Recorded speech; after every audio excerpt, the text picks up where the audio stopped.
campaign. Our heroes last time had weathered the siege of Fort Kersey, although despite holding the fortress, through various things that happened, they realised these strange shadow elves were going to keep returning to that area because the fort was built on a stone which had some sort of religious significance to these strange creatures.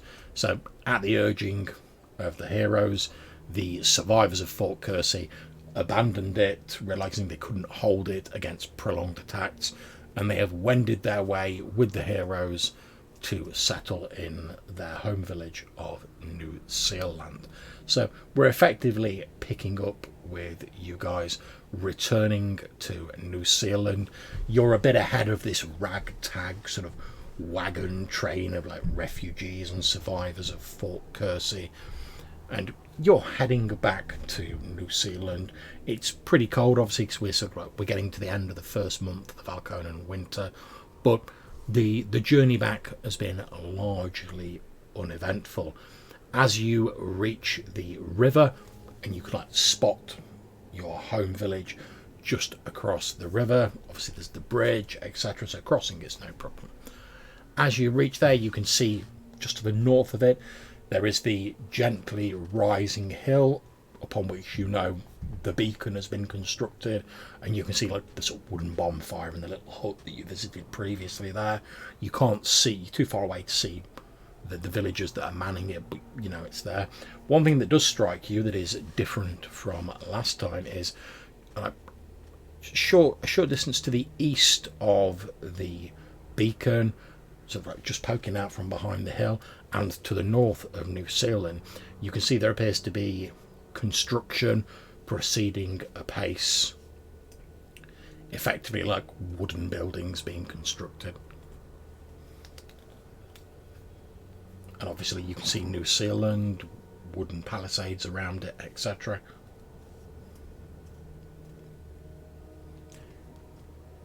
As you approach New Zealand, you can see there appears to be a party of 8, you think, people, so roughly like normal human size. They look human from what you can see, but they're wearing cloaks, hoods, etc.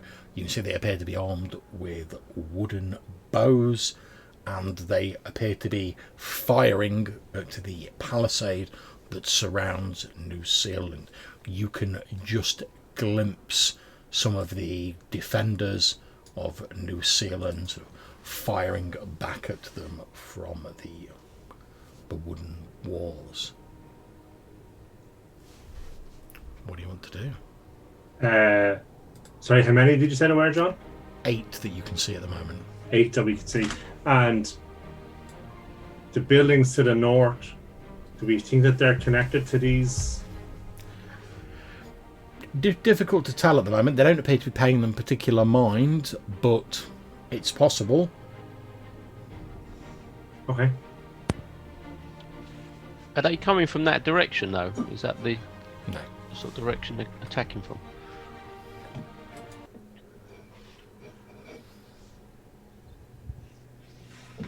Do we want to see what's going on, or do we want to?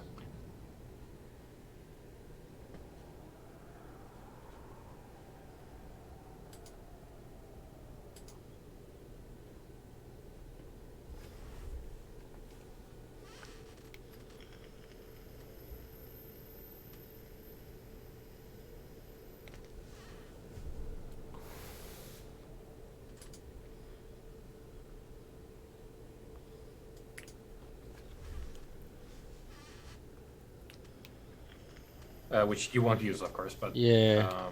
Yeah, for everyone else, that's cool. Yeah. Welcome, John. Thank you very much. Good to be Thanks here. for joining us, John. It's always a pleasure, never a chore. Good to see my. Can you tell I've been like using my computer to do some like heavy duty like processing stuff all day? I was just going to ask John, is there any chance I'd have recovered any health during the journey back? Yeah, I think. I mean, we could go through it and sort of roll it all, but I think it's safest to say you're all back at full health because you'll have been travelling for like a number of days to get back to New Zealand, and you've got enough people with you that you know you could have rested up and stuff like that. Yeah, well, I think we're just discussing how to investigate this, Okay. really, weren't we? Have we got any cover or anything we can approach? There's a few sort of like low-lying shrubs around, and there's some of these like thin conifers, although they're more sort of like behind you and behind New Zealand. And are they firing in from the north? No, they appear to have come from the river, so the direction you're now coming in, based on their current position. Okay, so are they our side of the river, or are they the New Zealand side? They're of on the New river? Zealand side of the river, but they appear to have come, like judging from the tracks you can see, both Brock and Malcolm, they appear to have like crossed over the bridge and they're like firing these arrows at the walls. So we have potentially got the jump on them, sort of coming Okay. from Yeah, behind them. they don't really appear to have like noticed you guys at the minute. They're far too occupied with like the defenders of New Zealand. You can just hear sort of like Cotton Nichols' voice, and you can see like the defenders like, and obviously the sort of people of New Zealand like firing arrows down at them. There's also, you can just about make out, there's like a couple of people sort of on the walls of the village, sort of helping defend it basically, that you don't really recognise, most of you. However, Brock, as you sort of look, you're like, I'm sure I remember that fellow from like when I was working with McCord. I'm sure he's one of McCord's like group. All right. Like it's not like a person you were like really tight with, but you're like, I've definitely seen him like when I was working with McCord. And what about the guys attacking? Do any of the... I know they're sort of cloaked figures, but is there any sort of thing that would stand out? No, they appear to be wearing sort of like fairly rough sort of like travelling clothes, you know, like stained hoods, maybe a bit of leather armour, your typical sort of like woodsman style gear. It's obviously they've got snow on them, there's snow falling, obviously we're in winter, but there's no like insignias or anything that really stands out. They're wearing that typical sort of like, you know, dingy sort of brown, sort of murky like clothing, bit of leather scattered here or there. They're obviously not like a sort of military unit. Yeah. But was that similar to what the bandits would have worn? McCord's lot? Yeah, a lot of McCord's like would have been attired like this, but so would a lot of other people. It's just like Yeah. easily obtainable clothing. Can we see what their bows look like? Do they look? Their bows, they look like long bows. They appear to be wooden. They've obviously had a bit of practice using them. You can tell by sort of like how they're like kneeling down, you know, they're drawing the bows, they're like notching arrows to them fairly quickly and firing. You occasionally hear like a as like an arrow sticks in the wooden palisade, and you can see there's already a fair few sticking out from the wall. Okay. Well, we've got to help our fellow villagers. So, I mean, do you guys want to fire off a few shots from distance and No, I think let's close the distance and want let's to move in quick? yeah, let's not play the long game against 8 archers. Let's get in real close and Okay, well, effectively, we're not going to go through the whole like blow by blow of this combat, because obviously it's just like a setup. But what we'll do, effectively, you guys have got the drop on them. They don't really know you're there. They're not expecting to be like attacked from behind. So you guys can effectively say what you want to do first. Really, we'll keep the distances sort of fairly abstract. So if you want to like move up and attack, you can like do that on your first turn. That's not a problem. okay. So I think that's what we want to do is come up, take them by surprise, try and get 3 or 4 of them, you know, killed before the rest of them know we're coming. So if we can get like a party of 3 or 4 of them who are together, Okay. try and get them killed and then move on to the rest, so that we're not taking all 8 at the one time. If it works out that that's possible. Yeah, that's absolutely fine. So if you're moving up to attack, feel free to make your attack roll. I mean, I've only got spear for sort of range weapons, so we need to get fairly close before you start shooting, so I can... Well, that's fine. As I said, you can run in on your first turn and like... Yeah, well, I'll probably let the guys loose off a couple of shots and then, Okay. depending how it goes. Okay, lovely. So is anyone else taking like a ranged action on this round? So that was a melee. Sorry, Oh, melee. So you're Yeah. okay. Yeah. So you're Oh, Brock. you're going in, Brock, yeah. you're like, all right, I'll wait and see if these guys are shooting because I'm not ready with the ranged combat. And you probably look at Malcolm because like you're expecting him to do like the ranger thing and like Yep. get his bow out and get on with that shizzle. But instead, no, he just like draws his like sword, goes straight in with the sword of respect. All right then. And as you're watching, he's like and hacks down one of these bandits. Yeah, so I'll get a big smile come across my face then, and I'll take my sword from off my back, draw it, and just charge in. Then Go for it. I'm more than happy to get up close and personal. Should give that a roll. Oh, nice.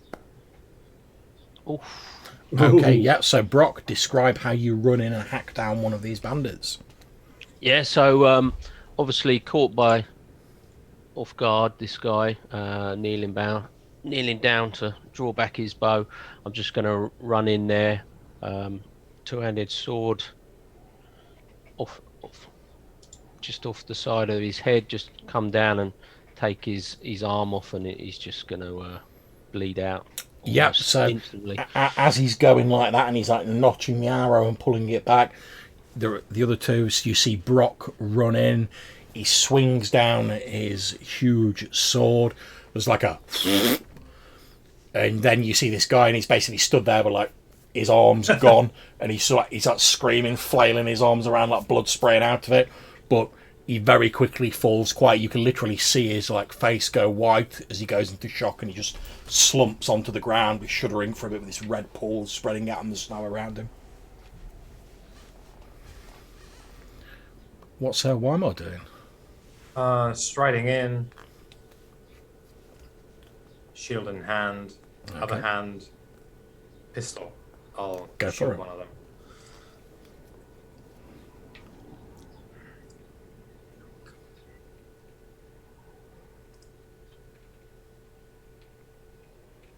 And I'll get up all in their business as well, because I'm following Malcolm.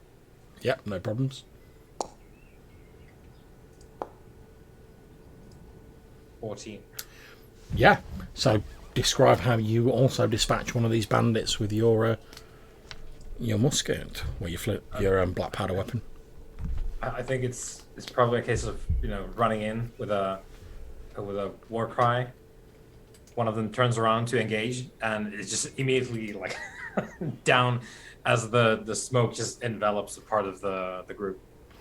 Yep, so as you run in, you're like, with your shield and your pistol, you see this guy turns around, he reaches under his cloak, like dropping his bow, starts pulling out this like short sword, then there's a loud and this billow of smoke, and he just gets like taken off his feet and propelled backwards several feet through the air. He falls to the ground with a large smoking hole in his chest. Okay. How are the rest of them doing with the old morale? That's it, I'm just about to make a check for them. Let's see, guys do.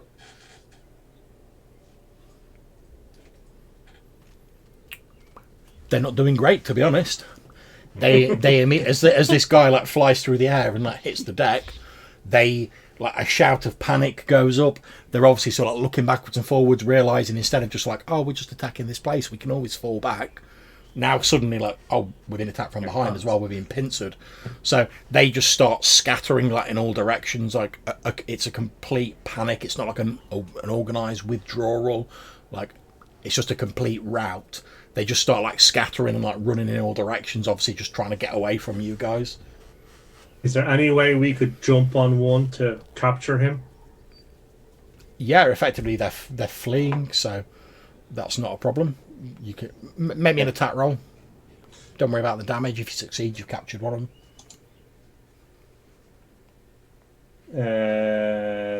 That doesn't look good. 11? Yeah, that's fine. So as they're all scattering and they're running for the hills, you like basically leap on one of them, sort of like wrestle him to the ground, and you capture him. As they're fleeing, you see like a cheer goes up from like the defenders on the walls of New Seal, and you see a couple more of these bandits get taken down as like people are firing like bows from the walls of New Seal, and then something happens that you weren't really expecting. You hear this like noise coming from like the top of the palisade, and you see what looks to be almost like a giant crossbow, like on wheels, get like rolled up to the front of the like palisade, like on the little sort of bit that people are standing on. And like this thing looks like beyond shonky. It looks like it's like held together with like the fantasy equivalent of like gaffer tape and twine. But there's like a loud like bang, and you see what basically looks like a spear, like the one Brock's carrying, get fired out of this thing, and it hits a couple of the fleeing bandits, goes straight through one of them and like through the next one. So there's like two of them sort of with this spear through them, and they just like and fall over. And then you hear this like, as you're heading nearer you, this like faint voice on the wall go, "There you go, Jones, I told you it'd work. Did you ever see anything like that?" And then you hear the voice of Clarence Jones, one of the defenders that Cotton Nickel brought in. He's like, "Damn right, I reckon you've got a good idea there. That stuck it to him, didn't it?" And you can see this guy, and you can see Quilak, your sage, sort of stood next to this big like bolt thrower thing on the wall. The rest of the bandits have scattered, like the few that survived. You've got your captive. Okay. So I guess we want to go in and find out what's going on. This captive is human, John, is he? Yeah. He just looks like a normal guy. He's got like a bit of a beard. He's wearing sort of like normal like woodsman's clothes, as I said. Okay. Nothing particularly noteworthy about him, to be honest. Okay, so I'll just grab him by the scruff of the neck and drag him into through the gate, assuming the guy's opening for us. Yeah, no problem. Obviously, you've taken his weapons off. You've like bound him up with a bit of rope or whatever. He's entirely incapacitated. He's at your mercy, basically. He's not going to be going anywhere. Cool. Brock just wants to do one like circuit around the village, just to make sure there's no stragglers or anyone else that's hiding out, and just for peace of mind. Yeah, that's fine. You take a few minutes like circling around New Zealand. You don't see any sort of stragglers. I mean, you see a few of them, like, but they're already like running. Yeah. So you're pretty sure that like the panic that they were thrown into by the sudden arrival of like the black powder weapon of Weimars, and you guys sort of like pincer moving and like killing off them before they even knew you were there. They've just scattered and they're like disappearing into the woodlands. You could chase them down, but they're running in all different directions. No, just want to make sure there's not a second wave or any sort of... Not as far as you can see, no. Yeah, cool. Okay, so I guess we'd be looking for Cotton Nickel. Yep. To find out what's going on. Yeah, no problems. You head into New Zealand. Obviously, you're welcomed back to your home village and that sort of thing. You know, people are like eager to see you, and you know there's a few sort of like cheers go up, because obviously realise that like, you guys have helped see off these bandits that were interfering with the smooth running of your home village. It doesn't take you long to find Cotton Nickel. After all, he's a giant man wearing like big furs, and he's got like a massive bushy beard, so he's not difficult to find. You can see he's sort of like walking around. He's like talking to a few people who've taken like a few scrapes. There's a couple of people who've taken like arrow shots. They've got like minor injuries. You can also see there's at least 3 people inside the village who are dead. They've like covered them over as best they can with like furs, etc., and they've like laid them out, basically ready to bury them, pretty much. Okay. And Nickel's just sort of like walking around, and as you're sort of going, he's not seen you yet, and you hear him shouting to one of the defenders. He's like, "Hayes, have a quick check of the walls. Make sure everything's fine. Well, we can't afford for the defences to be compromised if just in case any more of those miscreants come back." And then he like shouts up to the wall. He's like, "Quilak, will that thing be able to fire again?" At which point you see Quilak with like his hat on and his like pasty blue skin. He's like, "Well, it'll need some recalibration, Nickel, and it's not entirely finished. As I said, I needed at least another day to get it finished, but yes, I understand," says Nickel, "but we didn't have any choice. I'm sure if I'd have asked those bandits to come back tomorrow, it'd have been fine." He's like, "Well, there's no need for sarcasm, Nickel. And he's like, look, just get the damn thing working, will you? We need something. We need some deterrent if those people come back. And when he says people, he says that people as in rhymes with shit. And there's a bit of like back and forth between him and Quill. Quill's, all right, fine. I'll see how soon I can get it up and running. And Quillac turns to the guy next to him, and he's like, Jones, give me a hand with this. I need to make sure the tensile strength of these. And he starts like blithering on about various like technical specs about this bolt thrower. While this guy is just like some dude you guys hired to like help defend the village. Is like, all right, yeah, okay. Obviously, doesn't like have a clue what he's talking about, but he's just like, yes, hold this, do this, and he's like, oh, all right. And they're sort of like bantering a bit back and forwards. Then Nickel sees you guys approaching, and he turns around and he's like, "Oh, my friends, it's good to see you. How are you this day? I thought it must have been your arrival that saw them off. Of course, I heard the discharge of the weapon," and he sort of points at your like pistol that you're holding, Weimar.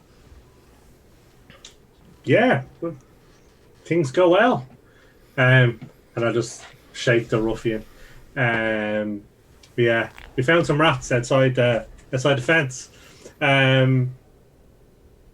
What's going on? Who are these rats? He says, "Look, well, I don't know how much you. I'm sorry, I don't know exactly where you've been. How much do you know at the moment about what's going on at the fort?"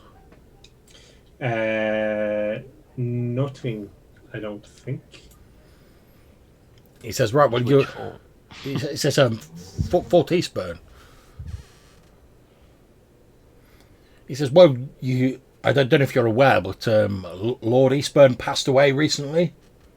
I did hear that. Yes. His seneschal has apparently taken over the running of things, and well, he seems to have either driven people away or be clearing house somewhat. Lots of people have deserted Fort Eastburn. Some of them, and he sort of gestures to the other side of the village, where you can see like Remember McCord and like most of her bandits. He says some of them, like McCord's lot, have come and settled here, and that's all fine and grand. But many more of them have retreated to the woodlands, and they're waylaying travellers, supply wagons, attacking isolated steadings and stuff like that. I hear over in the neighbouring village, they've had in Deersum they've had some problems. Luckily here, thanks to the palisade, we're pretty well defended. We've seen a few miscreants lurking about, but this is the first attack we've faced. And are they coming from the village that's been built to the north?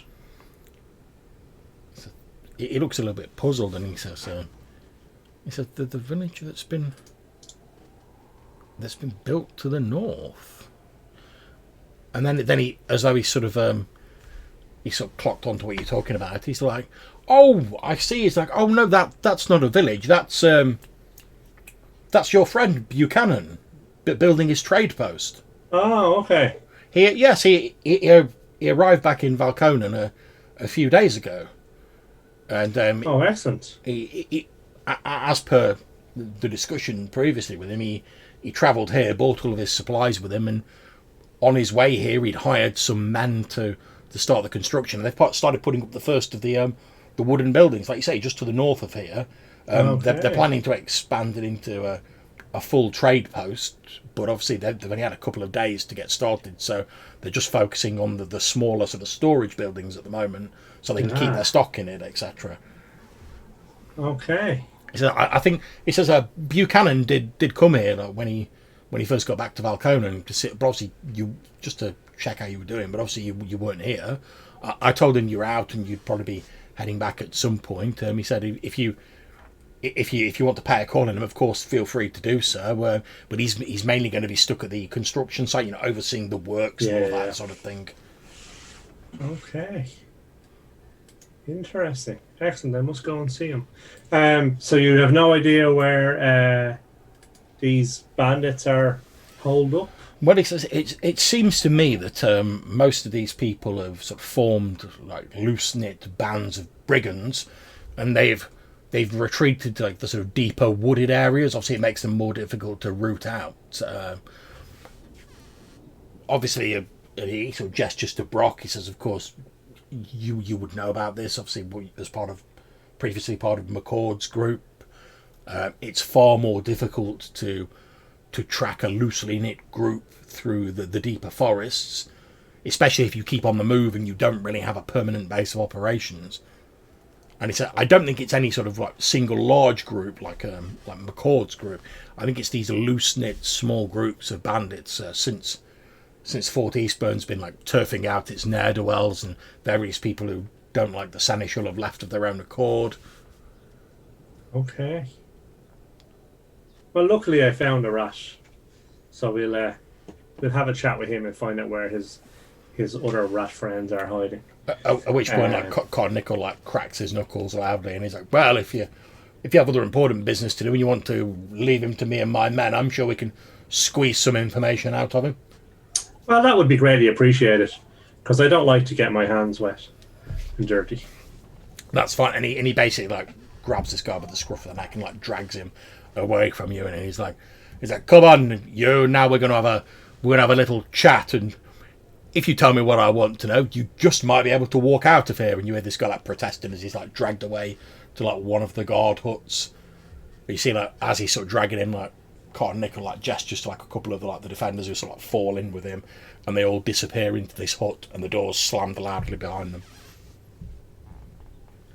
Okay. Cool. That's good news. Yeah. Okay, good news that Buchanan is here. Not good news for dear son. Feels like we might have to, when we take care of our own bandit problem, we might have to stop there and help them with theirs. Yeah. I mean, they're a lot closer, aren't they, to Fort Eastbourne, so Yeah. probably a majority of more ruffians in their area at the moment. As you're saying that, one of the like just like the normal villagers was just like moving around, you know, because everyone's sort of like milling around, trying to find out exactly what's going on, like looking after each other, you know, passing out food to the defenders and stuff like that. All the normal stuff you'd be doing in a village. One of the people from New Zealand is sort of like just happens to be like walking past as you like mentioned, dear son. He says, so it looks over his shoulder and he's like, "Oh, you want to be careful if you go in there." Why? What have you heard? He's like, "Oh, haven't you heard?" He's like, No. He sort of like looks around a bit conspiratorially, and then he like leans in like really close to you, to the point where you can like pretty much like smell on his breath what he had for dinner the previous day, and it wasn't high quality from the smell of it. He leans in and he's like, "Oh, I heard as how they caught a witch in there, son." Oh. Hmm. He's Where like- is that, her friend? He's like, What's "Yeah." the witch? What's the witch doing in there, son? He sort of leans in. He's like, "Well, I don't like to gossip, but I will just ask you. You can just. He's like, "Well, I heard as how she'd like laid a curse on their their provisions that they'd been putting by for the winter, and like most of them had spoiled. You know, like almost overnight. So like they're really like struggling for like food with like winter coming in. I mean, we've sent them some of our like excess, you know, because we've done pretty well out of it, to be honest. Because you know, like, as you lot were saying, you know, we've got to be prepared for the winter and whatnot. So like we've been able to send them a little, not a lot, because obviously we've got to take care of our own people first. But we've sent them a bit over to try and help out. But yeah, Are you sure it's a witch spoiling the thing instead of it being stolen by someone? Because it seems like there's a bunch of that going on. he says, "Well, obviously I don't know for certain. I've not been there myself, but the people who went and like took the supplies over to them, when they came back, they said there was this big hoo-ha about this like young woman who'd been, I think they said she was like a painter or something. They said she'd been like found to be a witch, and apparently their old priest was getting up in a right state about it and was like drumming everyone up, and you know saying, oh, you know, they've got to cast out this like evil, like devilish influence, and you know, all the sort of normal stuff like people do, you know, when and he like crosses himself, you know, when there's witches about. I mean, Leander be praised, we don't have to deal with any of that. Mm. You know, being good Leander fearing people. And tell me, John, did we meet the painter? You did. You met a young woman who said she was an artist.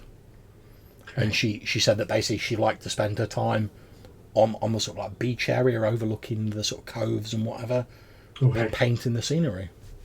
And she was different to the retired adventurer Yes. healer, was she? Yeah. Okay. Okay. She was the first person you met when you went to Dearson, who was the person who was like, "Oh hi, you're strangers to the village," and you had a bit of a chat, and she was like, "Oh yeah, I spend a lot of time like painting near the cove," and then she sort of like told you about the retired adventurer who you met later on.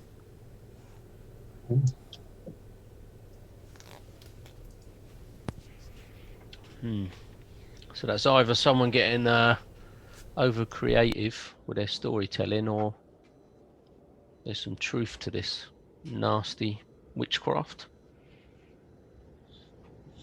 Don't believe everything you hear, Brock. Well, I definitely know that there's witches and nasty spellcrafting.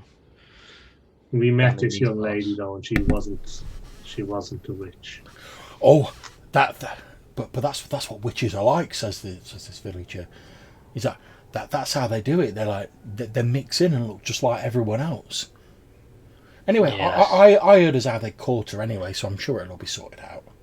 And anyway, like it's not like we need to worry about it over here in New Zealand. I mean, like I say, being goodly and fearing people. Indeed. Speaking of which, I say to him, have we had anyone come by looking to replace, the local man of faith, given the unfortunate circumstances?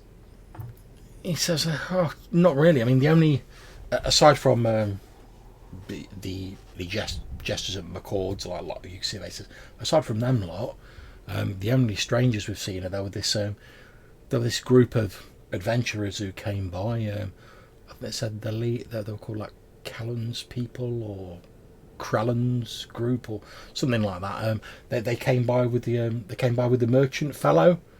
He'd like hired them to help him with his trade thing that he's setting up to the north. But I don't think any of them were religious. There was a woman. I think she was one of the Kalna, the dwarves, who was like leading him. Didn't really say much. I mean, I didn't really get a chance to talk to him, but I don't think any of them were of like the priestly persuasion. But no, we've not had anyone come by who'd really sort of fit the bill. I mean, everyone's sort of hoping that Leander will probably we don't relish the thought of facing like the dark winter months without someone to like lead the faithful in prayer and stuff like that. I mean, Cotton Nickel, bless him's been talking about when the weather lets up a bit, potentially like heading out, see if he can hire anyone, but or like persuade anyone to come back. But obviously with what we've heard about Fort Kersey and what's going on there, and now Fort Eastburn, I don't know where he'd go to find anyone. And was there any priestly types in survivors of Fort Kersey? Roll me a d6. And if you get a 1, there is indeed a priestly type. Not so much. Okay. No, there wasn't.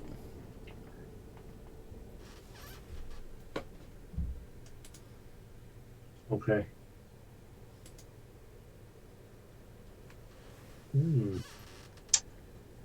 Should we go and see Quilak and settle our bill? Surprised he hasn't hunted us down yet, to be honest. Well, What do you think he was getting the bolt thrower for?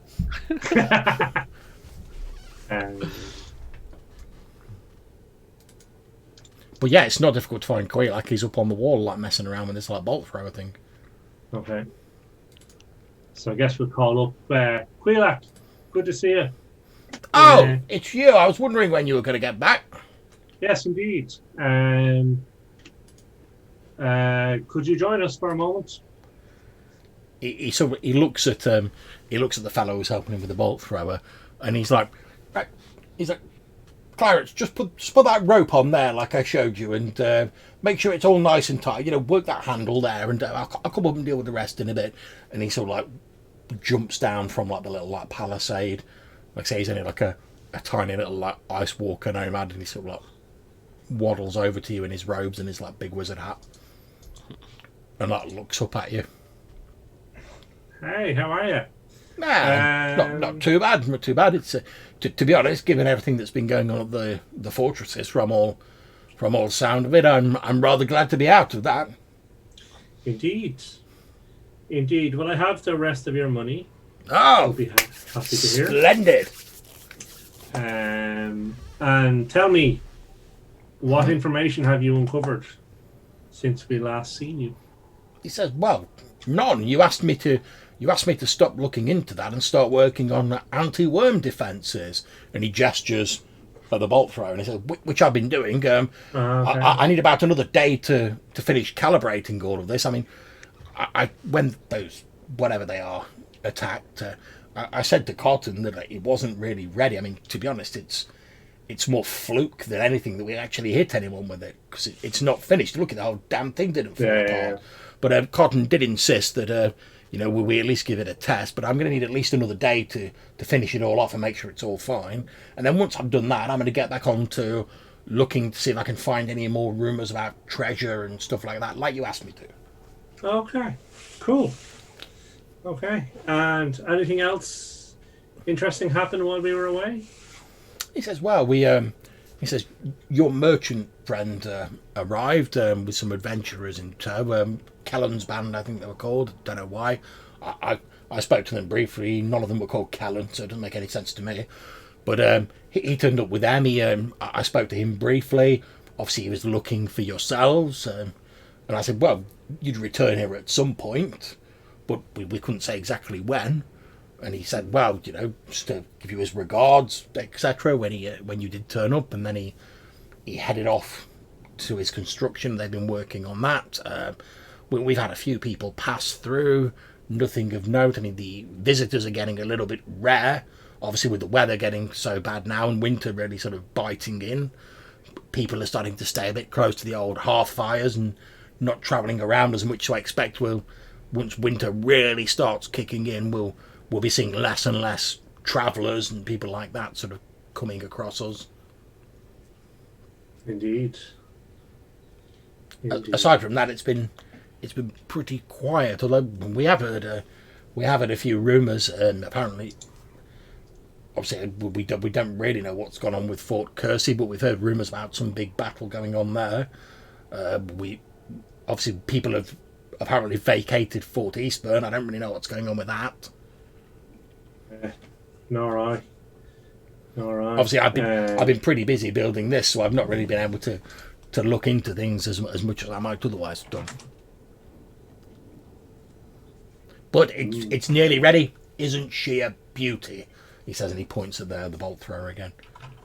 He says, I'd like to see that ice worm devil turn up now. Aye. Well, get a spear right through its gullet. Indeed. At which point he says, "Oh, I'm not even showing you the best bit," and he shouts up. He's like, Clarence, show them the. And he's like, oh, right, yeah, okay. And he leans on like the handle at the back, and he pushes it down. And you can see that he's basically built it so like the bolt thrower can like tilt. Okay, yeah. So it can be fired at things in the air, and it's on like a little pivot, so you can like turn it a little bit. Okay. He's like, yeah, so if anything comes in from the air, we can push down on that, tilt it up.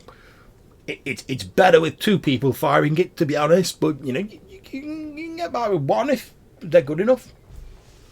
Like I say, I just need to make sure the tension's right on the cords, and just tweak. It's pulling a little bit to the left, but I'm sure I can sort it out. Okay. Cool. Wonderful engineering. What other feats are you capable of?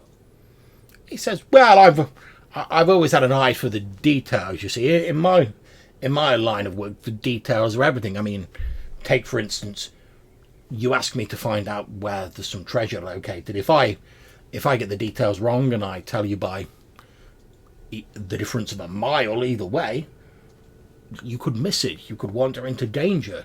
So it always pays to be exact in my line of work, and I pride myself on being exact. And engineering is a similar thing. It's all about the measurements you see and getting them correct and working out how everything fits together. And as long as you've done the measurements right and you've made your plan properly in advance, everything, once you've got to the construction stage, everything should just slot together, so to speak. It is, but I'm engineering and stuff like that. I'm fine with it.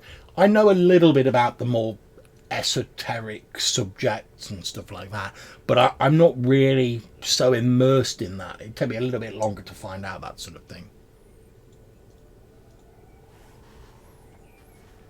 Well, I think we'll eventually need more of these. He says, well, yes, well, I'm hoping once, let's say I'm building this from scratch effectively, so it's taken me a long time to work it all out. However, once we've got the plan and we know that it works and what little tweaks we need to make, making more of them should take far less time, because we'll just be following the plan that I've worked up. And then it's just a matter of getting the raw materials, cutting the pieces, putting it all together. And to be honest, once we know it works properly and we've got an established plan, it's easier for me to tell groups of people how to put it together. Whereas at the minute, you really need someone who understands the inner workings of it to be able to make the little tweaks and make sure it's all working okay.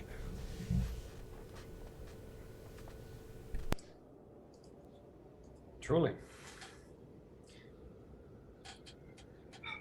I'll turn to Malcolm and Brox. Where do we start? Well, of course, pay the man his dues. Yes, so I'll give him the money that he's owed, the half a month he's owed.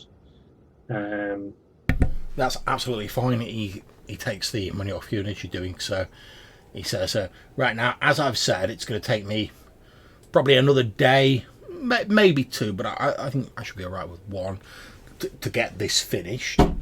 Then that's done. After that, you said you wanted me to search for rumours of any like forgotten riches, treasure, and things like that. Do you still want me to? That's still where you want me to go next with my researches. Is that correct? Because obviously, I'd already laid the groundwork for looking into that stuff before you asked me to divert to make these worm defences, for want of a better term. So I can easily pick that up again. At which point he seems to like almost so he remembers something. He says, "Oh, that reminds me. I meant to mention this to you previously, but with all the talking about what I was going to be researching and stuff like that, I entirely forgot about it last time I spoke to you." He says, "I'm not sure if you're aware, but just to the east of here, I mean, probably about 10 miles, something like that, there's a group of people who I've recently made the acquaintance of, due to them coming here to like barter for some simple things and stuff like that. They're planning on setting up, I suppose, sort of like a courier or a messenger service, I believe. I'm planning to use some of their people to help me speed up my researches into these things you want found, because obviously the more people I've got for boots on the ground, so to speak, the quicker it'll be to locate these rumours and such like. Obviously previously I'd have sent people to the forts where there's more people, and we'd have hopefully found things out there, but given the situation at the forts, I don't really think that's an option now, so I'm having to look elsewhere for people to assist with my investigations. And any idea why they're settling so far east of here? He says, no, it's a strange thing. I'm not really sure why they are settling so far to the east, to be honest. If I had to make a guess, and bear in mind it is just a guess, I would suspect that they want easy access to the coast. Obviously, travelling around the coast by ship is still one of the quickest and most effective ways if you want to avoid dangers. of travelling. So I assume that's why. I mean, like I say, I don't know for certain. I mean, it's a bit of a guess on my part. I've only made like an initial contact with them. I've not had a chance to like hash out a contract of work or anything like that yet. Well, we must call by and meet them. Oh yes. He says, from what I gather, they've just got a small sort of effectively wooden outpost set up. I think they managed to get it built pretty quickly just before like the winter really started coming in. But I think their plan is to basically hole up for the winter, and then they're going to start really sort of pushing their sort of courier, their messenger service when the summer comes back around again. Obviously, that won't be for a long time, but Indeed. what can you do? Indeed. Should we go and see our good friend Buchanan?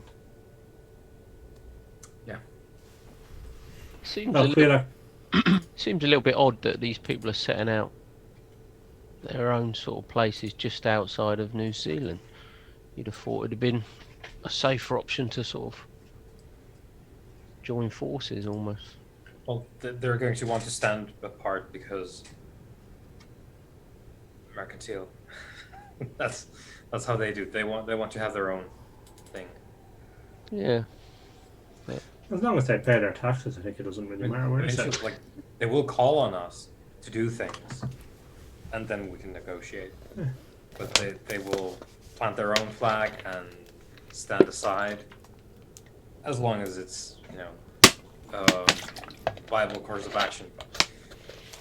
How far north of the wall is Buchanan? Do we know, John? Okay. He's about a mile to the north. Okay.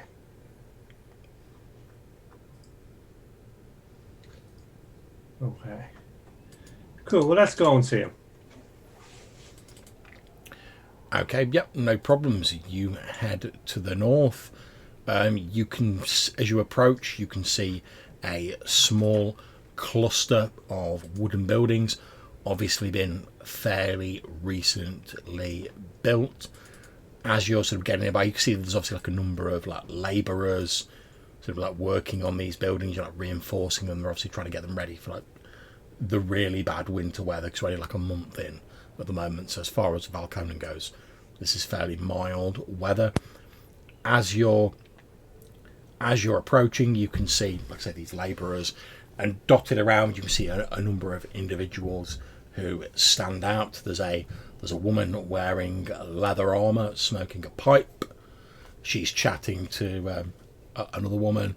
There's a female dwarf with like a hammer over her shoulder and like a shield. She's like sat down on like a pile of logs. There's a shield leaning up next to it, and there appears to be like a sort of a young man who's like talking to her in like quite a loud voice. You're still too far away to hear him, but he appears to be like gesturing quite wildly with his hands as he's talking.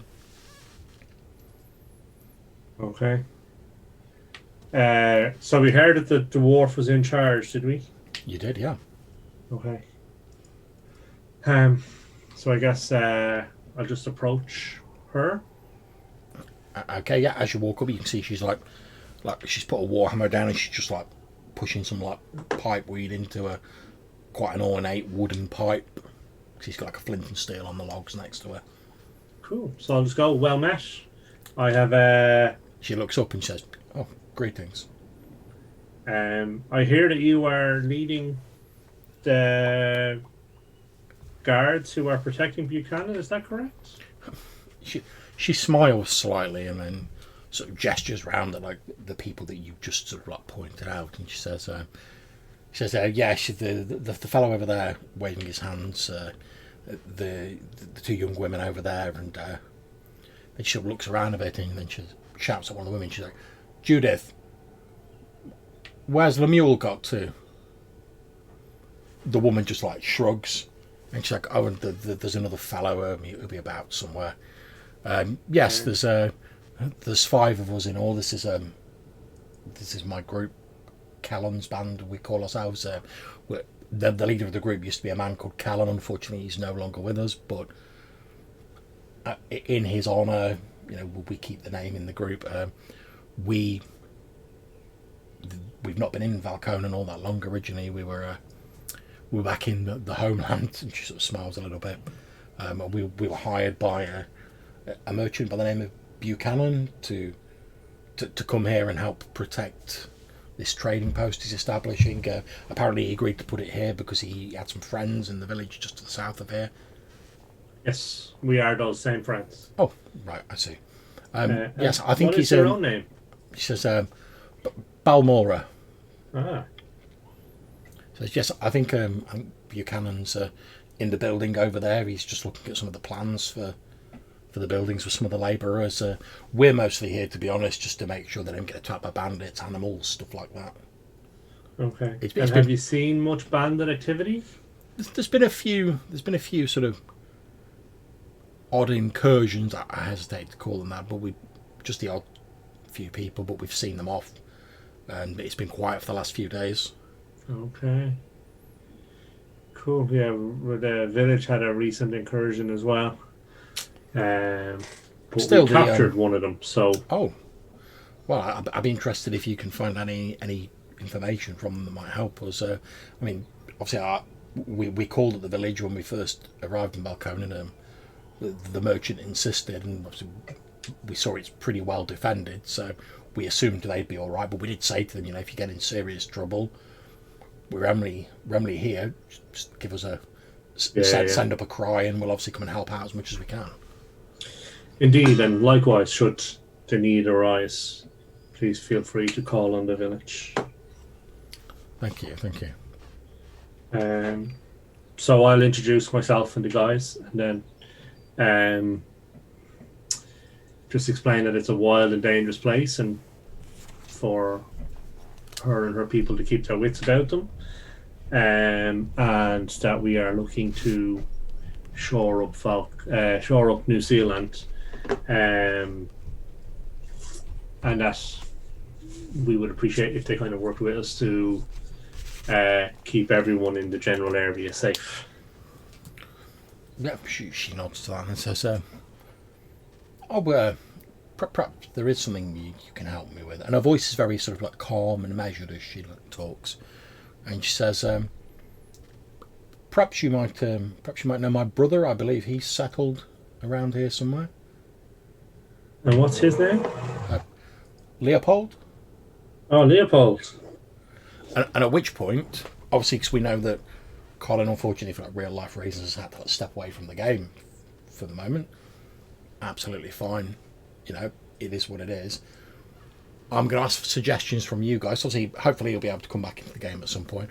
I'm going to ask you guys for suggestions as to what Leopold might be doing, because obviously I don't just want to keep him in the background as an NPC. So we need to sort of shuffle him off the stage temporarily, but in a way, hopefully, so that he can come back into the game when and if Colin can rejoin us. So, do you guys have any suggestions? I mean, my initial thought was maybe he's gone to stay with the Frost Dwarves and help them out. Or is doing some mission for them with his Misery's End. Mm-hmm. Well, I thought the obvious choice would be that he's gone back to the mainland to try and make contact with the dwarfs like we've talked about. Yeah, I mean, he could have headed back to someone Rohirrim. to do it. Instead of sending someone, he's decided to do it himself. Okay, that sounds good to me. Because it can be sort of as open-ended as you want it to be, can't it? That can take a short time if it goes badly or well, or it can take a long time. Yep. Okay, so we'll say he's gone back to Rohirrim to basically gather some dwarven settlers. Yeah. Yeah, so obviously Balmora's saying oh yeah, my brother settled here, you might know him, named Leopold. Bavish. Yes, that's right. Ah, yes, we know him well. He was a travelling companion of ours for many months. You obviously passed him as you came here because he had just recently travelled back to Rohirrim. Oh, really? Yeah, he's looking for more settlers to come, more Kalnar settlers to join him. He found some local Frost Colner, and I think they were attacked and their numbers are dwindling, and I think he feels that more settlers from Rohaleen could help bolster their population. I also think in truth he missed the company of his kin. She sort of smiles a little bit and takes a long drag on her pipe. And he says, well, yes, it doesn't surprise me that my younger brother would dash back to Rohaleen to try and rouse up our people. He was always and she pauses as though sort of thinking about how to phrase the words. He was always the headstrong one in our branch of the family, shall we say. He was far more impulsive than myself, but he's my younger brother. What can I say? Indeed. With the will of the ancestors, they'll see him safely to Rohaleen and back. Indeed. There is another Colner among us who will be arriving tomorrow or the day after. Krosnan is his name. He recently ran into some trouble in the north, and he has travelled with us. She sort of holds back and she's like, "You don't mean Krosnan the blacksmith?" I do not know if that is what he is called. Only that he is called Krosnan, and that he was unknown to your brother. But we knew him as a prospector. He says, "Yes, I've heard of one of my people called Krosnan. He was a blacksmith from the Ironhold fort in Keystone, and I think he was quite well renowned in certain circles. I'm not surprised my brother hadn't heard of him. He seldom paid attention to that sort of thing, but yeah, I heard he had quite a respectable reputation as a smith. Oh. Obviously, my people do value anyone who has that level of skill in any of the sort of creative endeavours, whether it be warfare, blacksmithing, wood carving, whatever." Well, he'll be here in a day or two, and you can ask him if he's that same Krosnan. Oh, splendid. And if he is, then I feel that we are in need of a blacksmith in the village if we are to compete for the trading that is coming with the forts. But from what I've heard, obviously there aren't many of my people in the Kingdom of Keystone in Rohaleen. There's only one of our strongholds there, and obviously the law of Valconan is quite strong amongst our people, the promise of ancient riches and things like that. I think it's only the fact that my people are so bound to our traditions that it means there's not more of us here. The humans seem far more willing to sort of take that initial leap and travel. I myself probably wouldn't have travelled here if it hadn't been part of our commission with Mr. Buchanan. Indeed. Yeah, it is. Yeah, it is an interesting place, but very, very different to Rohaleen. Oh, indeed. I mean, take the weather for instance. She said something Yes. because these fat snowflakes are like falling all around. Indeed. Well, let me go and see Mr. Buchanan. But it was a delight to meet you, and I look forward to many more encounters and sessions. And with a wink, I walk away. She smiles and sort of like tips a pipe at you, takes a puff on it, and as she breathes out, the smoke that comes out of her mouth is like a sort of purplish brown colour, and it's got like a sort of like a woody smell to it. And as you're sort of like this cloud of smoke sort of wafts around you, you find yourself feeling like your spirits just raised a little bit. You know, things don't seem like quite as bad. And Okay. as you're walking away to go and see Buchanan, like one of the women in leather armors come over and like talking to her. This woman walks over and she says, in quite a serious voice, says, "Oh, you should be careful with that, Balmora. That's the last of the Dusty Abbot. I don't expect you to be getting any more of that over here. It's a miracle we managed to get any back in Rowlene, given the price of it." At which point, Balmora was like, "Don't worry about it, Judith. It'll be fine. I'm sure we can find some other pipe weed around here, and I've got a few pinches left. It'll be fine." And then they carry on talking, but you've sort of like moved out of range of the conversation.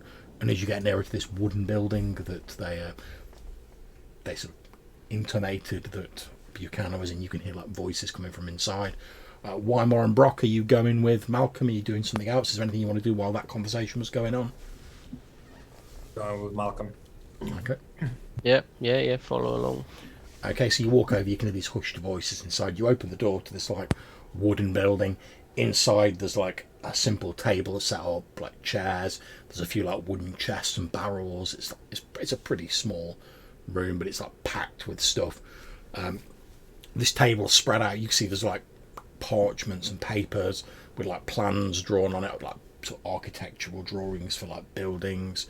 And there's a couple of these like labourers that stood there. And as you walk in, you can see like Buchanan sat behind the table, and he's pointing at some of the diagrams, and he's going, "Well, yes, this one isn't priority, obviously. However, we do need to make sure the main storage barn is done before winter, because we don't want any of the stock getting ruined. So pull as many as you need to working on this. If we can't have this building done before winter, we can leave that until the weather's more clement." And then he sort of stops and sort of looks up and obviously sees you guys at the door, and he's like, "Oh, my friends, it's good to see you." Indeed, it's good to see you. He says, "Yes, it's been a long time." It has. It has. I trust you had a successful journey. He says, "Oh, yes. The crossing on the way back was a little choppier than I would have liked, but we got there, and it took me a little while to get all of my stock together and find suitable people to help guard me on the way back and guard the stock. But we managed to get there in the end, and I'd hoped to be a little bit."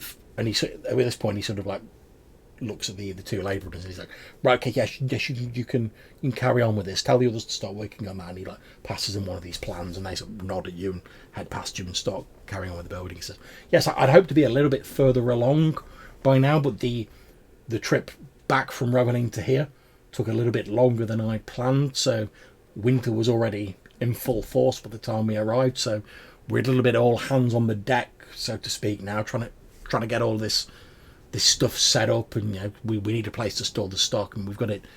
And he sort of gestures around all the like crap that's piled around him. We've got it all in these few like small wooden buildings at the end, but we need a larger storage barn.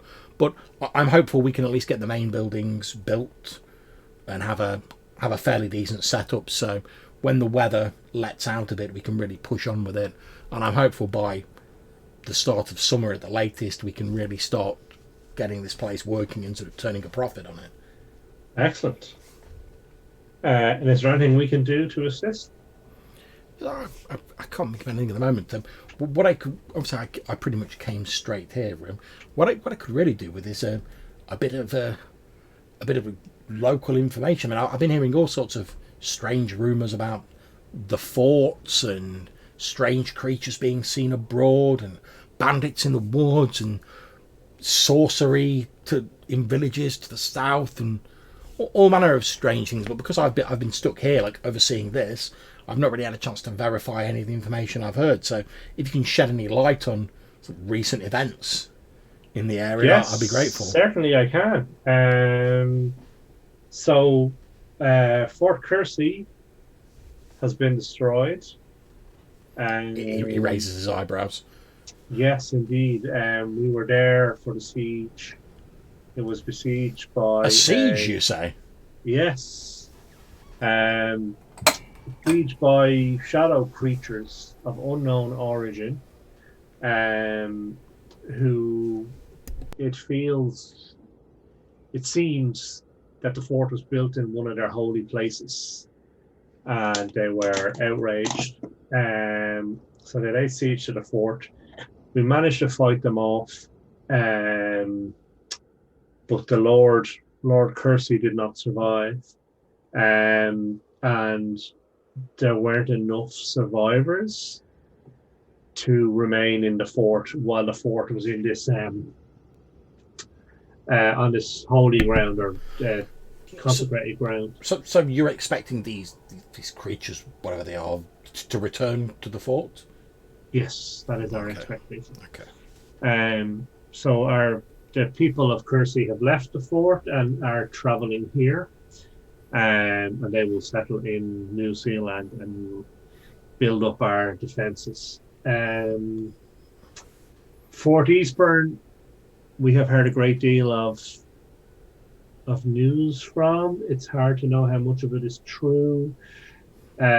It does feel like the Lord has passed away, and his seneschal has taken control of the fort. We also believe his seneschal has made a pact with a creature of evil.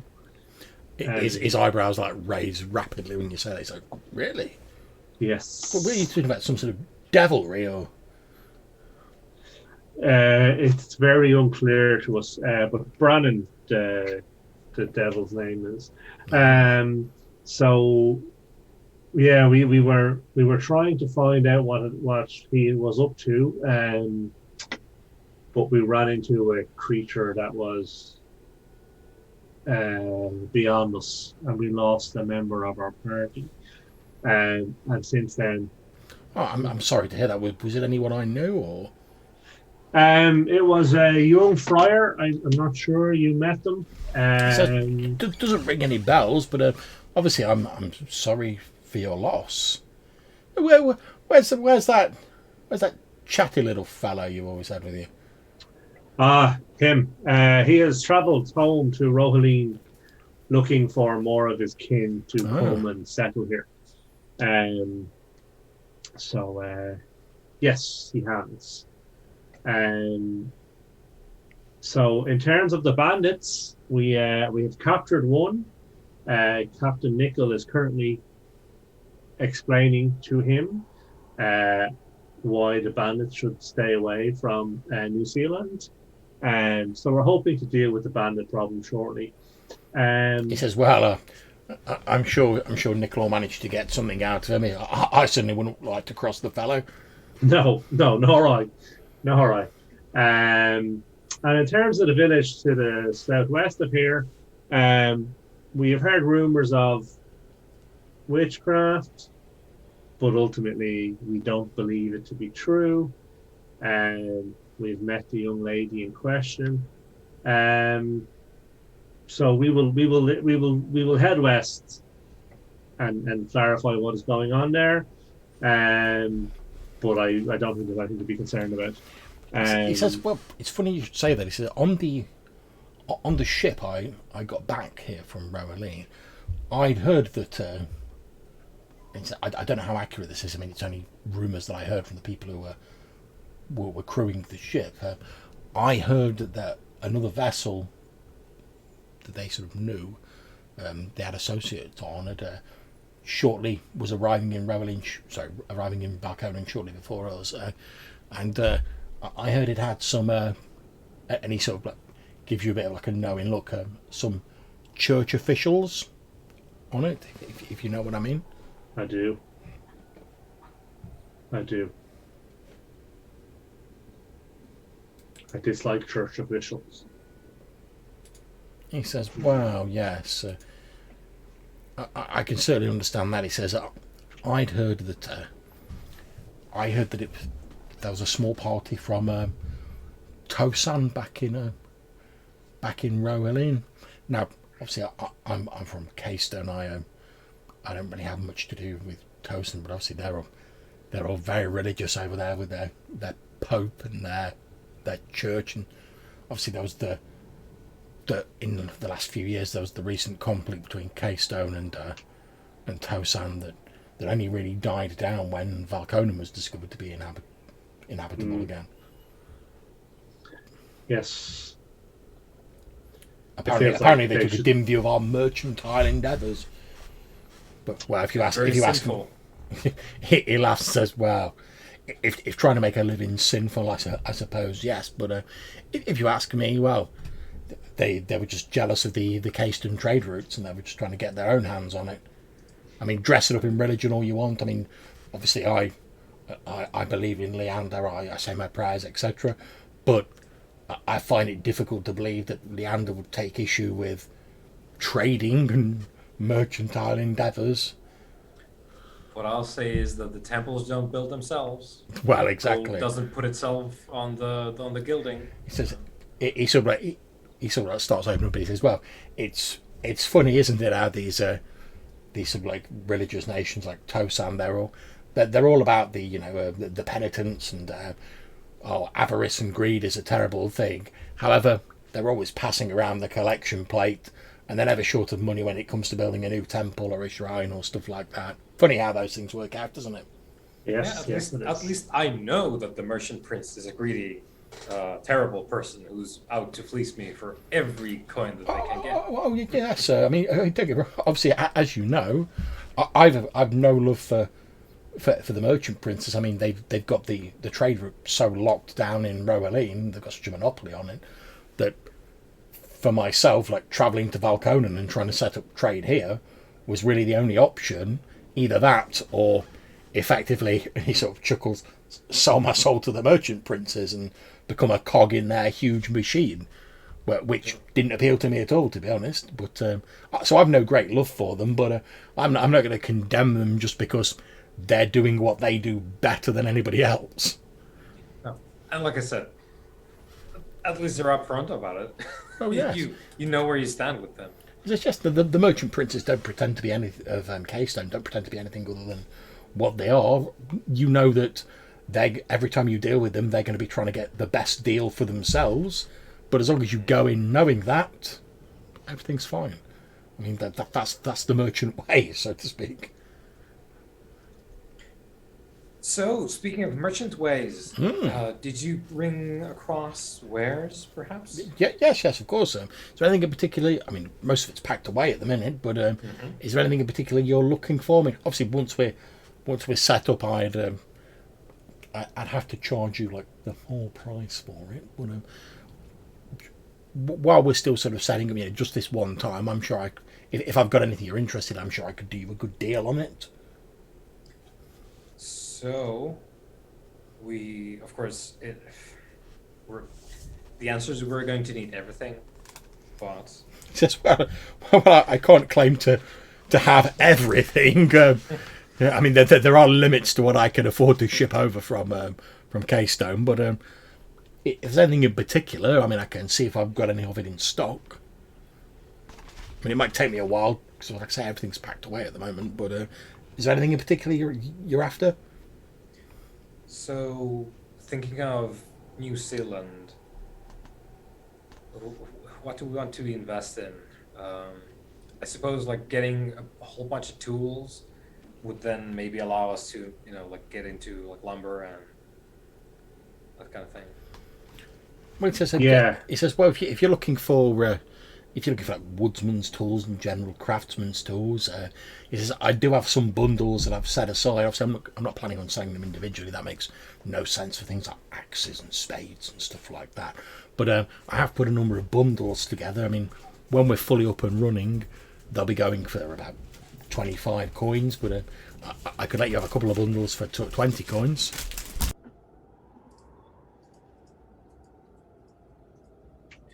Yeah, I feel like that probably should be a thing. Either that, or if you've got materials aside from the wood to build boats. He says, well, I've not really got any big sort of bundles of raw materials that I bought over. I mean, it takes up too much space, and obviously things like wood and stuff like that is available here. Obviously, we have got some building materials because we wanted to get straight on with making these buildings without the chore of having to chop down all the wood ourselves when we got here. So we do have some spare building materials. I'm sure it'd take me a little while to work out exactly what we can spare, but I'm sure we could maybe work out an agreement on some building materials. Like I say, I'd need a while to work out exactly what we can afford to sell effectively. I don't want to leave ourselves short, especially with the winter coming in. What about sales? Yeah, cloth. He says, "Oh, yeah, yes, we've got plenty of cloth. I can do a deal and sort out some cloth. That's not a problem." I think Malcolm Brock, we do want to get some industry going. Yes. What do we want to do? I think the lumber mill type idea is the best. Being next to the water, boat building, setting up new homes. Everyone's going to want wood, basically, for most things. So, tools it is. So, we're going to look into buying basically Axes, what you can spare. saws. Yeah, he shows you like some bundles of tools that he's got, and the bundles are have like a few spades in them, a few picks, a couple of axes, your standard sort of like generic pack of workman's tools. And he says, "Oh yeah, we're going to be selling them for like 25 gold pieces." He says, "But I can let you have like 2 or 3 of them for 20 at the moment." Given our sort of close relationship, if you are buying them though, I'd appreciate if anyone asked, just, let them know where you got them. Word of mouth advertising still one of the best. Yeah, no problem. We'll take 3. Fine. So you make a note. You've got 3 sets of craft tools, effectively, and it'll cost you 60 gold pieces.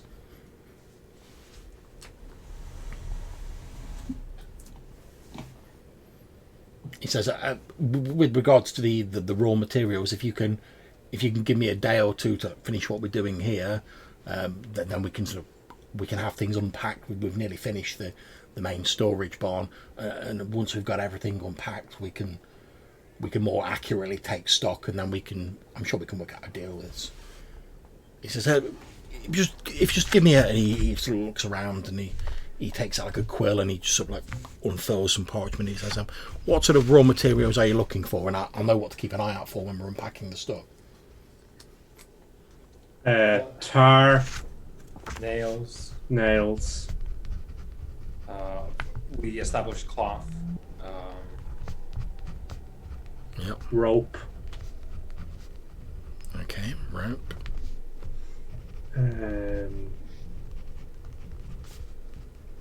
That's all you need for a boat, right?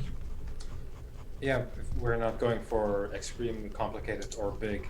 Yeah, just to keep close to the. Enough trade, to maybe, shall we say, 3 boats as a goal. Okay, 3 boats. He said. Well, yes, if you can swing back past in a couple of days when we're sorting everything out to go in the storage barn. When we come across any of this when we're unpacking, I'll lay some aside for you, and we'll, obviously we can haggle over the price later. That's fine. Of course. That's the best bit, isn't it? He says, "Wow, I'll be perfectly honest with you, Mr. Harpy.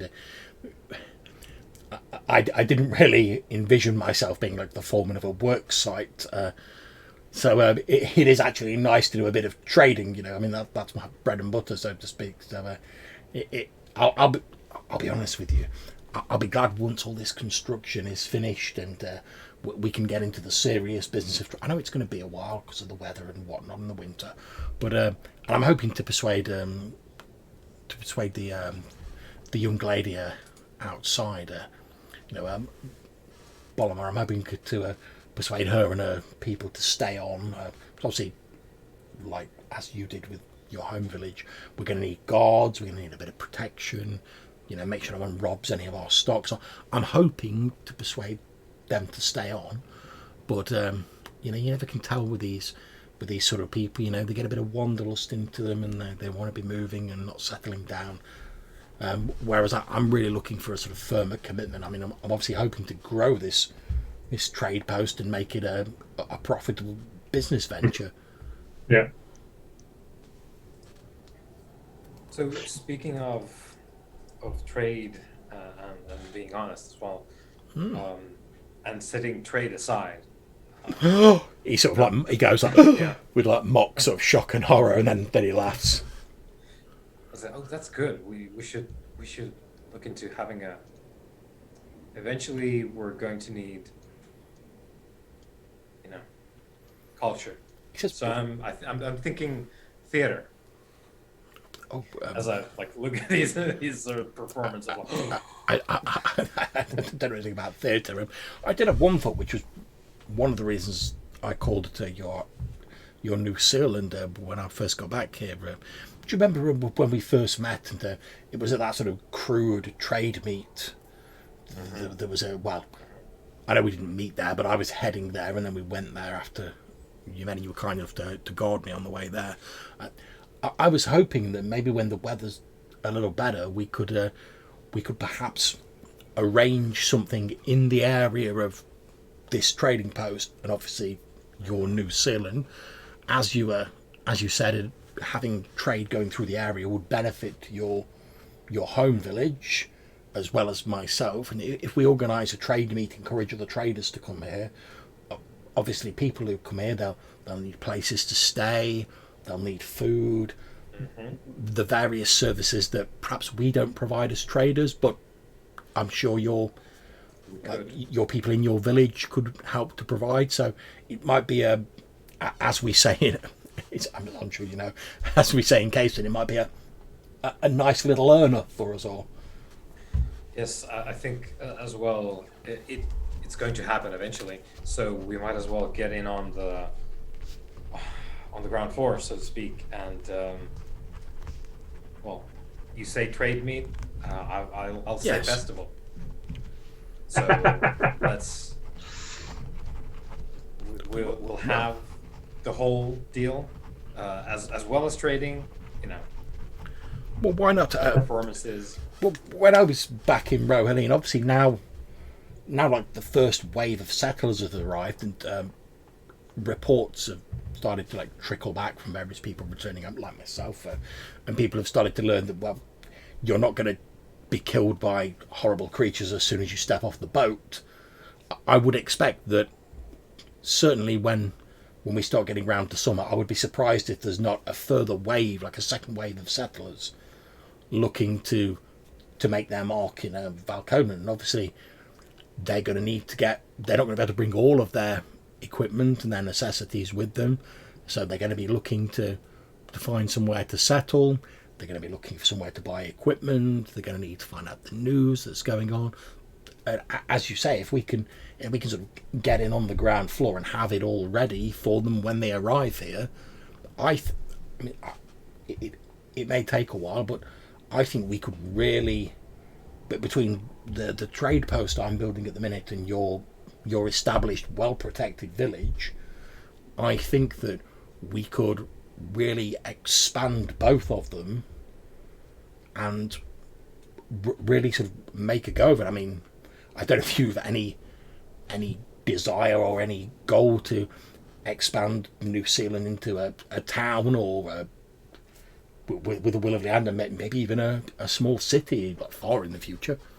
I'd say that is exactly the goal eventually. It's just Grow. the way I'm sort of looking at it at the minute, and why, as well as our friendship, I agreed to build a trade post near New Zealand, is I envision that eventually, should this work, New Zealand and the trade post will sort of expand into each other and will become one sort of area, and then obviously expand outwards from there. Yes. But I say, when these new settlers are, I mean, you know yourselves, when you first arrived here, there was nothing here. You had to build your village from scratch. Everything had to be done sort of agonisingly and manually. Whereas if this second wave can turn up and we're like, well, here's New Zealand, it has buildings available, pay your taxes and your bills and whatever. Oh, and if you want to explore further, we can sell you the equipment you need to do that. I think we could be onto a good thing. Yes, it's a highly attractive thing to have walls. But indeed. So, I mean, especially given that I think the thing that probably discouraged a lot of people from coming over in the first wave was the unknown quantity, the dangers of Valconan. Whereas if when people are arriving, you can say, well, settle here for a time. We've got nice, safe walls and people protecting it. You know, we've got openings for people with particular skills. You know, smiths, carpenters, etc. Stuff like that. You know, if people are just passing through, I know you don't have one at the minute, but maybe an inn or something like that, like we have back in. Oh yes, they're a good money spinner back in Keystone. Yep. Common halls will be a thing Yes. to look into for, the spring.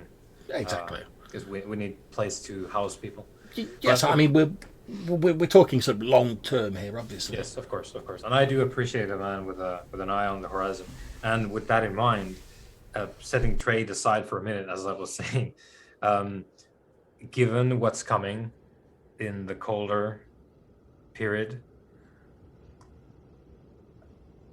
negotiations and trade and all that aside, if you need to, if there's danger, you're running out of food, whatever it is, you come on over to New Zealand. We'll get the gates open, no questions. You bring your people in. What I don't want is for us to have an arbitrary distinction here, to be confounded by, well, your operation being separate from our own. Well, I'll be honest with you. What I was hoping to suggest to you all is if, assuming you have space, obviously, is we're effectively going to make this as secure as we can, and you've seen the people I've hired to guard it.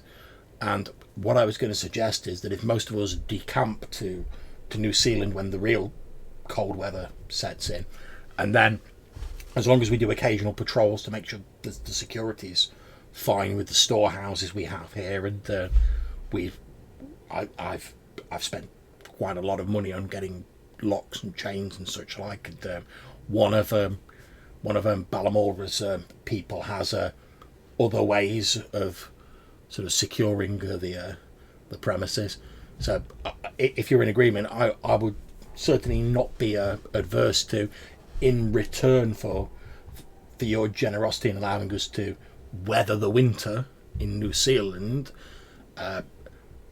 giving a sort of, I suppose, semi-permanent discount to people from New Zealand who are trading with us. I mean, obviously we'd still need to make a profit, but we can discount the margins a little bit as a thank you for your people putting us up over the winter, and to encourage the relationship between our trading post and New Zealand, because as we said, hopefully eventually they'll become one sort of larger whole that will be greater than the two separate parts. Yes, entirely. And it's an investment on our part as well. Oh, yes, in of course. having you here in the spring instead of coming up when the snows melt a little bit and finding a field of corpses. Well, yes. I mean, as we discussed originally, when the idea of when you asked me to set the trade post up here, it seems very beneficial for both parties that we can make this close relationship between the village and the trading post work until they're effectively no longer separate entities for all intents and purposes. And obviously it benefits us because, obviously, like I say, you have the walls and you have the protection, and hopefully our trade will bring more revenue into your village, and you'll be able to expand it, and you'll benefit from it as well. Everyone seems to be a winner. Mm-hmm. Yeah. Malcolm, Brock, sound good? Yeah, absolutely. Tell me, Buchanan, would you pay half the cost of a road between New Zealand and the trading post to make travel easier? Yeah, yes, I'd certainly be willing to chip in my fair share on that. Yeah, it only seems a rational thing to do, since it'll speed converse backwards and forwards between us, and like you say, it'll effectively bridge this gap that we're hoping to eventually get rid of entirely. So yes, it could only seem to be a benefit for both parties involved. So I'd certainly be prepared to put in my fair share. And obviously, once we've built all of this, obviously I'll have a lot of. So I've hired fairly skilled labourers to help build all of this. Obviously, once this is done, I'll have labourers available. So rather than just dismissing them or just having them like doing nothing, I'd rather set them to something productive. So how about we pay you for the materials and you can provide the labour? That sounds reasonable.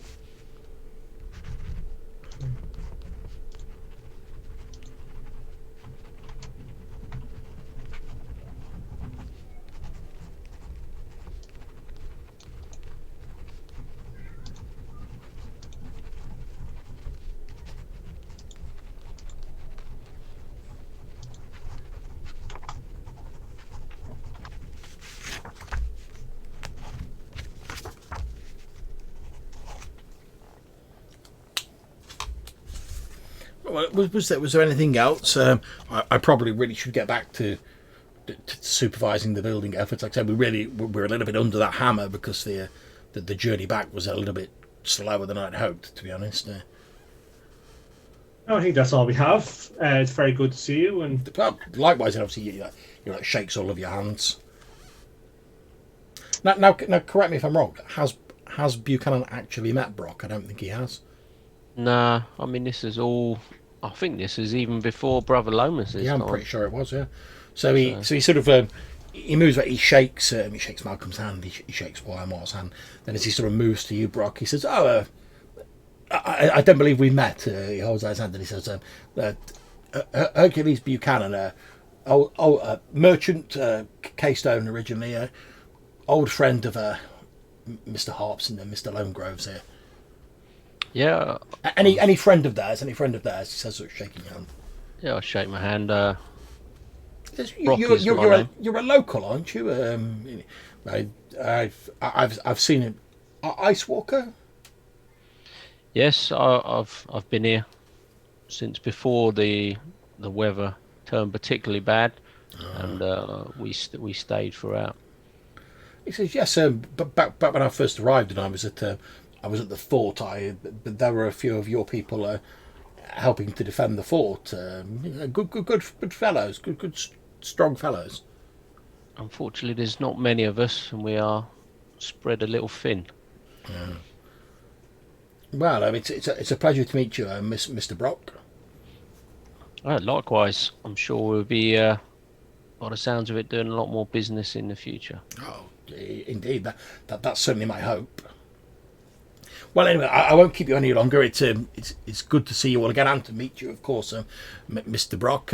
But I best get back to supervising the building efforts, and he sort of excuses himself and goes back to his supervision. You hear him shouting at a couple of the labourers, like, "No, you need to lift that beam up there. No, it needs to be higher."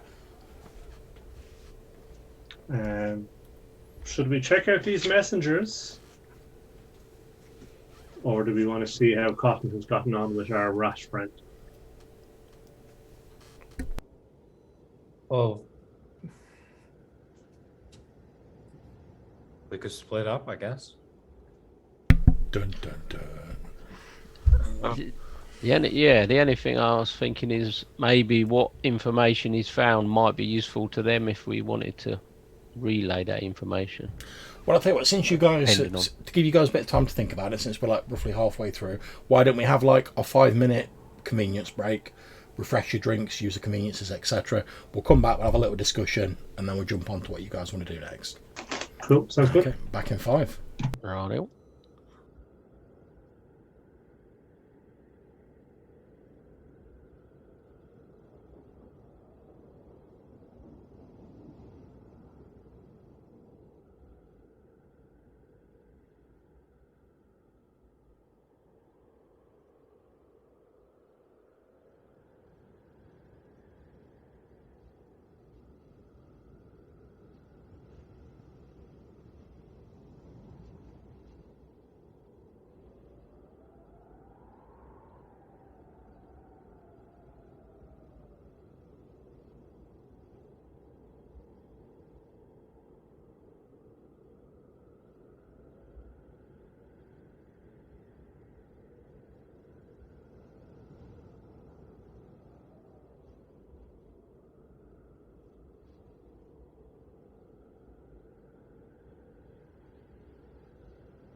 Just wait for Rob to get back and then we'll crack on.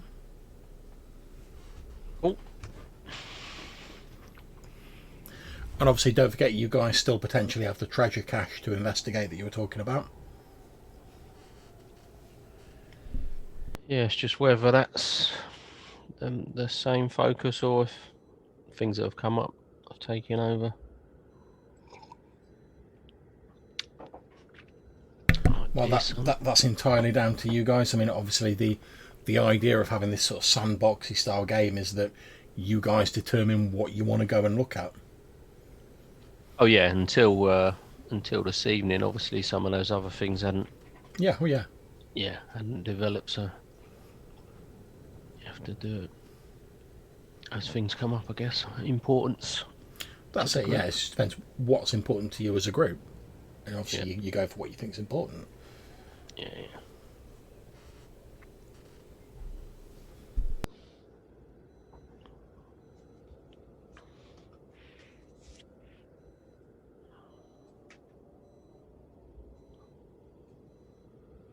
Did you manage to find another player for Thursday night?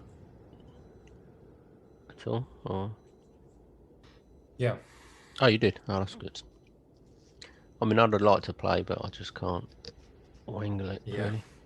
Currently, it's wonderful that we can have Thursday and Friday, but it's very, very, very apparent that we cannot move a single person from one day to the other at all.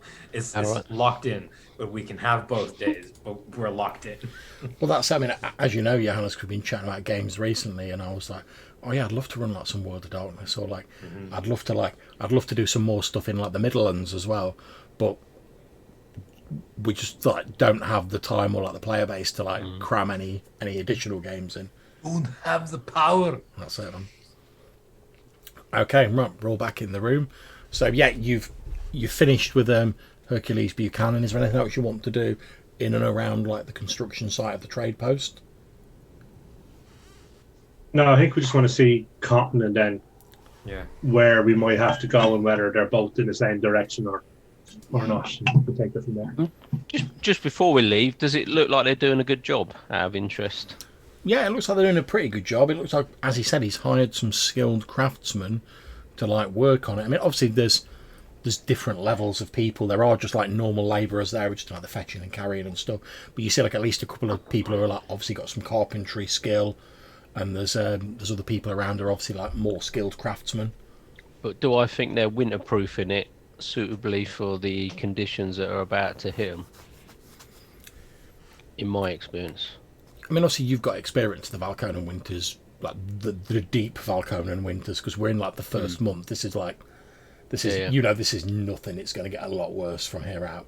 So you think like they're doing the best job they can to prepare it for winters that they're used to, right? But you're like, it might be all right, but when you get into like the deepest months of winter, like it's heavy on Valconan.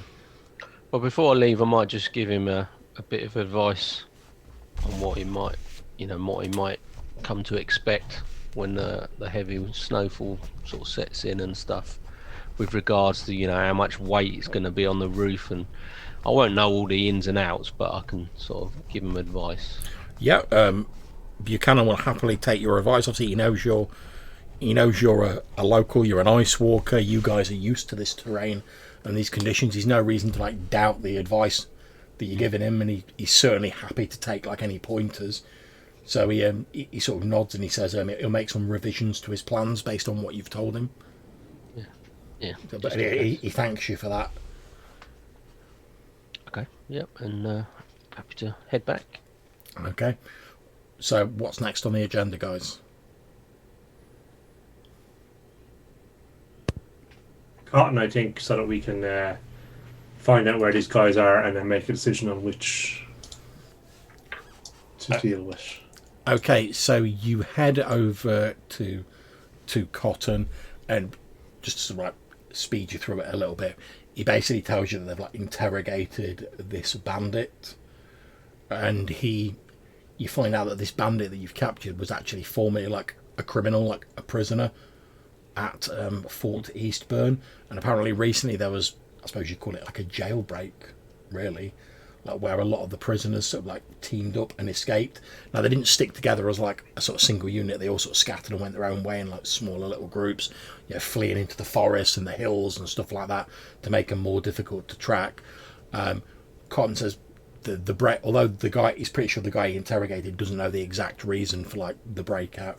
He says there was some disturbing rumours about like some of the other prisoners like going missing, or like rumours that like Brannon was like and his people were like doing something to like the prisoners, and like eventually that spurred all the prisoners who were previously like a disparate group of like ragtags or criminals and ne'er-do-wells.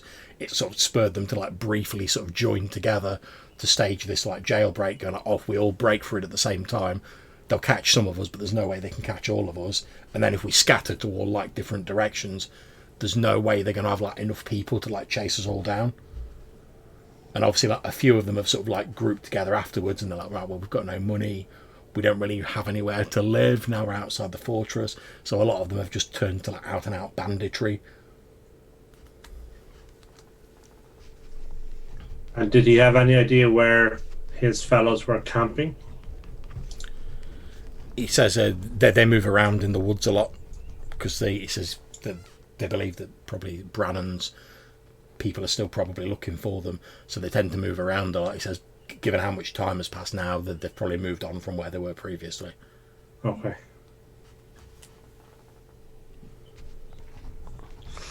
Well, they won't survive the winter, right? Nicol thinks it's unlikely. Okay. He says that's probably why the attacks have actually stepped up, because they're getting like a bit desperate, because they're realising like how bad the weather's getting, and they haven't got like a nice fort to like stay in now. Yeah, so hopefully they won't be able to really mount anything dangerous to us. Obviously, Nicol asks what you want him to do with the prisoner. Short drop with a sudden stop. He's like, I've got no problems with that. He's like, by all accounts, he's a criminal anyway. He says, I'm not sure what McCord will think about it, because what with her and her group being effectively criminals, outcast from Eastburn. If we just stop executing people. Well, maybe have a chat with her and see what she thinks. Okay. For me, he's attacked the fort. Right. He's killed some of our people and some of her people. Yeah, the fact there was casualties ups the ante somewhat, I feel. He says, yeah, I'll have a talk with McCord about it.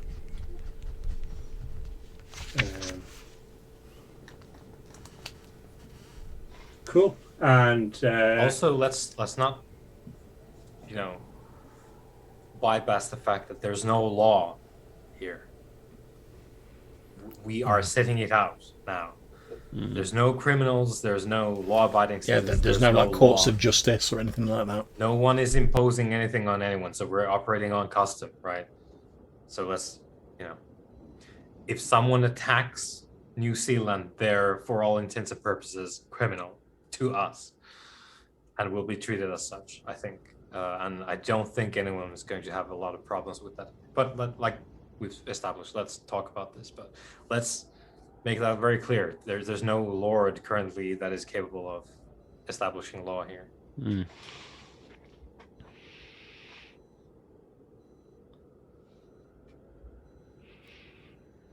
Yeah, Cotton agrees that he'll have a word with McCord about it. He says he's personally got no problems if someone attacks the fort, especially if they've killed people, as they have. He's got no problem with putting them out of their misery, so to speak, because he's like, what's the alternative? If we kick him out of here, as you said, he's not going to survive the winter. Yeah. And plus he might be preying. If we leave him out of here, he might just hook up with his friends again and start preying on other people. Yeah. So he's got no problem with that. He's just sort of like, oh yeah, it's quite handy having like McCord and all of her people here. If we just sort of like hang this guy, is it going to cause problems with them? But he's like, I'll have a word with them, we'll sort something out, don't worry about it. Yeah. Use your best judgment. Of course. Mm. So do we want to look into these messenger group just to see what sort of setup they got, numbers, etc., or? I think so. Before we move, because they're close. Mm. What do you think, Weimar? Yeah. Yeah, I mean, it's good to get all the admin sort of done around this part, I guess. Yeah, just while make sure we're- they're not a danger to us, and Yeah. that they understand that we rule the roost. And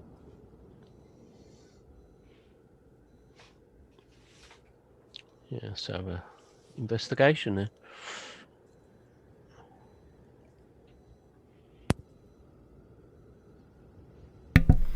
Yeah, absolutely no problems at all. You follow the directions that you've been given to this sort of like messenger camp, I suppose. I say it's to the sort of northeast of where your home is located. I'll sort of ping that on the map to show you roughly where it is. So it's about there.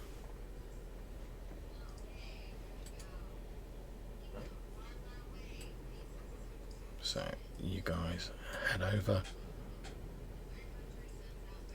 That's not a problem. Nothing eventful happens on your way there.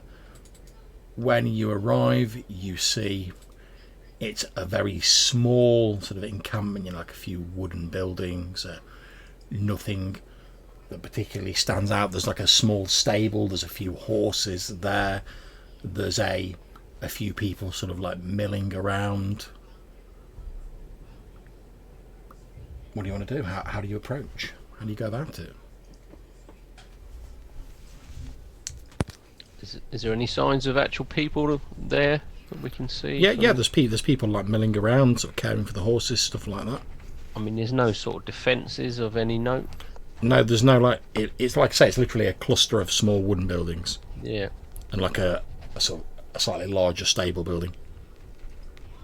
Well, I think we'll just make it obvious that we're there and just looking to speak to someone. You know, don't want to sneak up or make anyone nervous. Yeah, no problem at all. You ask around a bit, and eventually you're introduced to someone who's in a sort of, I suppose, position of authority, and you're introduced to a man by the name of Rufus Onion. Who sort of, he's a fairly young man. He's wearing like pretty nice clothes. You can see he's obviously, you will know this, Weimar. You recognise that he's wearing the livery of like one of the minor sort of courier guilds from Valconan. One of like the lesser ones, not one of the big sort of players. As you walk over, he sort of walks up and he says, pleased to meet you. I've my people tell me you want to discuss something with me. Onion, Rufus Onion. Yeah, I'll introduce myself and the others. My name's Brock. We Splendid. Just reaching out. We've travelled from New Zealand just to the southwest from here. He says, "Oh, yeah, yes. Where the blue fellow is." Yes. He came over here. Must be a few days ago now, wanting to talk about potentially using some of our riders to do a bit of sort of scouting and information gathering for him, that sort of thing. Yeah. We just wanted to see, what sort of setup you've got.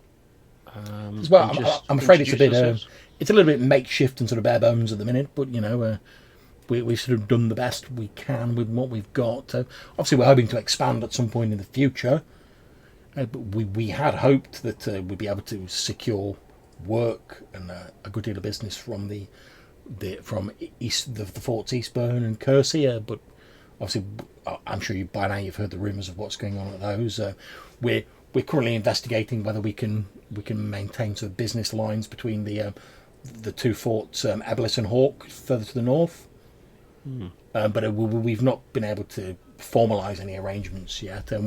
I've sent riders off there to try and speak to the lords of those forts, but they've not returned yet. But we're hopeful. We're hopeful. Well, I'd be cautious. The weather will be turning soon, much worse than you're seeing now. Yes. So I assume you're not from. Well, you certainly don't look from around these parts. No. We're originally from Rowaleen.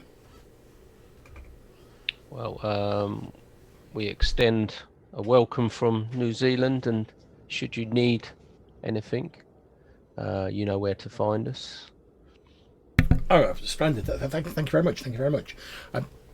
Absolutely splendid. We've not formalised our rates yet in terms of carrying messages, couriering parcels, etc. But once we've sort of finalised that, obviously, if you need anything, any messages carrying, like small parcels, couriering around anywhere, feel free to let us know. I'm sure we can work something out. I'm sure there'd be some need for some of these services in the future, certainly. Splendid. Yeah, we know the infrastructure in Valconin isn't really here at the minute, but we're hoping that once things start settling down, and I expect more people are going to arrive when the warmer weather comes. If the merchant fellow we've been speaking to is anything to go by, we're hoping that will see an influx of business for us.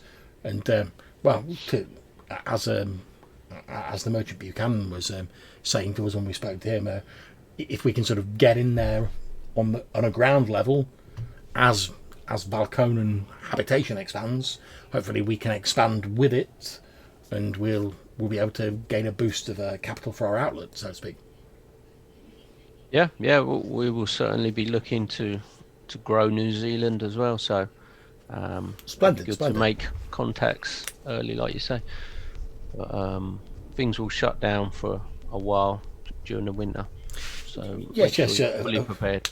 Yes. Of course, we understand that. I know we're taking a slight risk, sort of setting up this late over here, but we really thought that if we left it too late, and when we came over with this supposed second wave of colonists, there will surely be other businesses looking to set up, and then we'll be in direct competition with them. Hopefully, if we set up now, we can get a bit of a leg up, so to speak. Yeah, you'll be able to put down your roots. That's it, exactly. Splendid. I see you understand exactly what I'm talking about. Yeah. So while we're talking, just have a general look round, sort of how many people there are. And there's probably about a dozen people or so. Okay. And are they equipped in any way for dealing with any sorts of threats? Because any sort of weapons? Everyone you see appears to have at least like a short sword on them, and you see a couple of people with like bows, like unstrung, but like over their backs. So that they're not like a military unit, but they do have weapons. So they're obviously like, you expect it's mainly for use against hostile animals and stuff like that, but they do have like the basics nailed down effectively. Mm-hmm. Yep. Is there anything else we need to ask these guys? Master Onion. Yes. Would you consider setting up closer to New Zealand? He says, if you'd have only asked us that a week or two ago, perhaps, but we've already started building these buildings. We'd have to disassemble them and rebuild them all again. Yeah, I don't know how long you've been here, but I fear that you're not ready for what the winter will bring, and creatures and enemies that will attack you. He says, well, again, it's not a matter of a lack of willingness. I think it's just a matter of we don't really have the manpower and the time to pull down all these buildings and rebuild them closer to your settlement. Or otherwise, yes, but I can see what you're saying makes a good deal of sense. It sounds like it would be a splendid idea, but like I say, it's just a matter of having the manpower and the time and the equipment to relocate. Okay, well, look, when the creatures come and they destroy your outpost, just remember that you're always welcome to join us in New Zealand. Oh, well, thank you. If you've got manpower to spare and people who could assist, perhaps we could relocate a little closer. Yeah, we would, but would you be willing to pay for those services? He says, well, that would depend entirely on how much you're asking, to be perfectly honest. I think we'd be asking for pretty reasonable rates. Well, what sort of price are we talking? In a ballpark figure? So I guess then, I don't know, John, what we're looking for is like, I don't know, 10 people, average rate per day for whatever the number of days we think would be. So something, I don't know. So, well, it's two gold a day per person, right? Yep. Roughly. So if it's 10 people, that's 20 gold a day. If you reckon it's 2 weeks' work, that's, well, 200. Yeah. Say, what's that?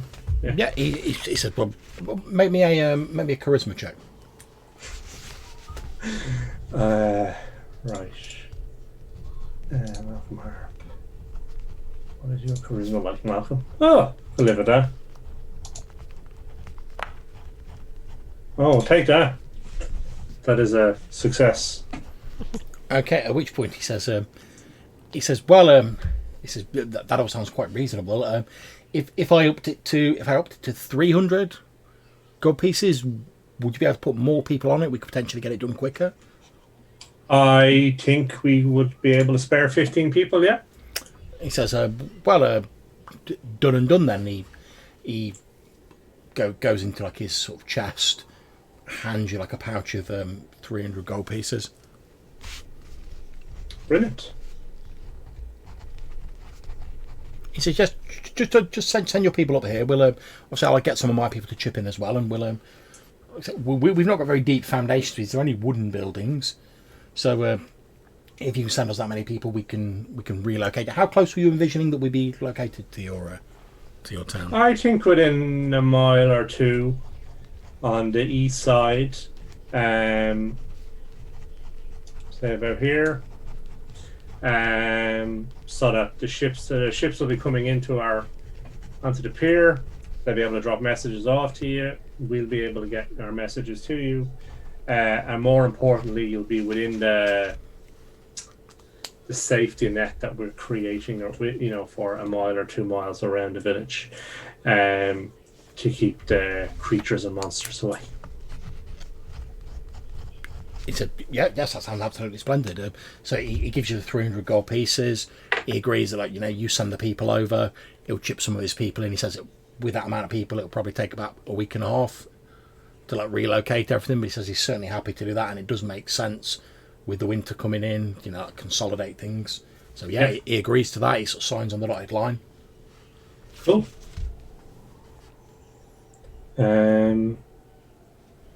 Cool. So I think we'll just head back and then get some people to send up to him, and yeah, no problems. You've got plenty of people at New Zealand, so yeah. That's not a problem organising that. Okay, so we'll give Cotton the money and tell him to find 15 people to go up and get these guys to come down to safety and not to be living in the middle of nowhere on their own. Yeah, he says that's absolutely fine. He'll see to it straight away. Cool. Okay. So all that's in the offing. Obviously, after this session, I'll effectively make a clock for that, and I'll sort of tick that off so we know, like I did for Buchanan, going back and coming back to Valconan, so we'll know exactly when that's finished. But that's in progress straight away. Cotton starts getting that underway. Cool. Okay. Okay, so how do we feel about visiting Deersun on our way to the treasure trove? Is that to investigate the witch type reports, or just to see how they're doing with regards to the bandits? I think that might be to murder the church officials. But definitely investigate the witch, right? Entirely up to you guys. Well, if there is a witch, then Brock would want to get rid of it. Yes, and we already have one sort of threat in that category, in the form of the who knows where that person is now, but the former sort of power behind the Lord. Yes. So Brannon. we don't want too many of these threats that No. we don't know how to address running around. Well, isn't he taking over Eastbourne? Or Who Eastbourne? knows what's going I thought he was. Basically, you guys have heard rumours that that Lord Eastbourne died and Seth Brannon, his seneschal, has taken over. But obviously, none of you have been there, so you don't know how accurate that is. But that's what you've heard. But he was the voice in the ear, wasn't he? Yeah. Yes, he was. Yeah. And he's obviously, well, from the reports that we've heard just now, they're obviously using people to do some sort of horrible experiments and whatever he's doing up in those mountains that you were investigating. But I don't think I've got any knowledge of that at all. To be honest, I think that was all Brother Lomas. So. But, yeah, I mean, I'm happy to investigate, dear son, because we've sort of got to go west at some point. It would just be a slightly less direct route, wouldn't it? Yeah. Okay. So you guys heading to Dear Son. So you're travelling what? So it's going to be one. Could take you about 3 days. So I mean, we so might as well set off from New Zealand tomorrow. You know, we might as well use the comforts of our Yeah. Yep. home for at least the evening. Yep. So if you're travelling from New Zealand, obviously you can eat before you leave on the first day, so it's only going to take you like 2 rations per person. Okay. And who are we? We should hire a teamster to drive the cart, right? Yeah, because we're still travelling on afterwards, aren't we? To Yeah. hopefully recover and stuff. And then your mate is there as well, right? Gordon Sinclair. He's the lone survivor, isn't he? He is. He actually needs to be leveled up when we're finished as well. Yep. That's not Okay, so I think we'll hire a teamster and then the 3 of us and Gordon. Is that enough? Do we want to hire 2 of McCord's people as... I don't know, with these bandits in the area, they might need a bit of Yeah. muscle left. So let's just take Gordon and a teamster and we should be fine. Yeah, that's fine. Hiring a teamster's not a problem. Plus, they're doing all this building work, so we're spreading them a bit thin, aren't we? Yeah. Okay. So, like I say, it's going to take 3 days, so I'll make a few quick rolls, see if anything occurs on the way across. No, you're fine. So, yeah, so passes fairly uneventfully. You get to the edge of Dear Son, and as you're heading towards Dear Son, you see on the very outskirts is what appears to be a skeleton fastened to a pole. There is a slight sort of acrid smell lingering around the skeleton. You can see like the bones are like charred and blackened, and it appears to have been set on the path that leads to Dear Son, almost like some sort of grisly warning.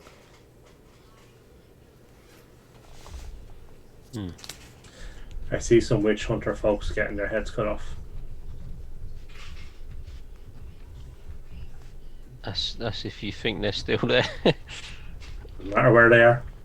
Oh, right, yeah. Okay. Okay. Can we tell that we think it's the artist? Is there any way, like, the body? It's literally just like bones. It's like burnt to almost just like the bones, basically, with like a shoved on a pole, sort of Vlad the Impaler style. So it's very difficult to tell. Okay. So I guess we want to try and come into town surreptitiously. That's the word. And try and find the adventurer lady whose name I can't remember. Okay, that's fine. So make me a... Ariana. Make me your sort of like your sneak, like / like move silently roll.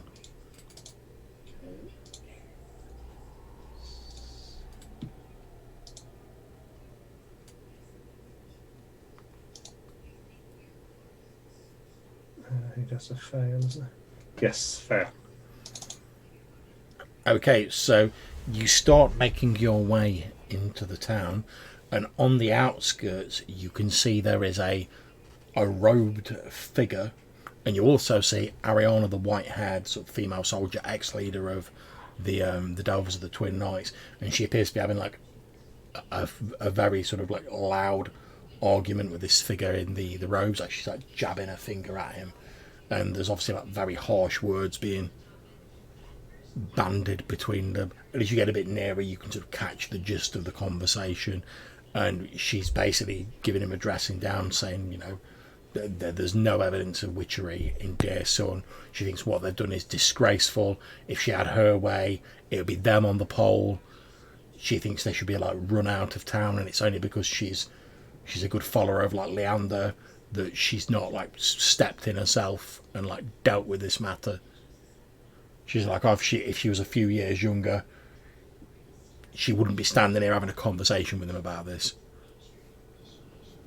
And this figure's going back. He's basically saying, oh, you know, they're sanctioned by Leander and his prophet in this world at Tosan, and they've been called here by the grace of Leander to ensure that the deep-rooted seed of witchery, debauchery, and devilry does not take seed in Valconan, and that the homelands of the people, the free peoples, remain pure in the eyes of Leander, that sort of thing.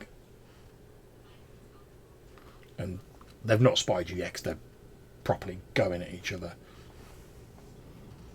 Okay, and so we don't think that this is the Father Aben, the priest. We think that this is one of the newly arrived. Okay.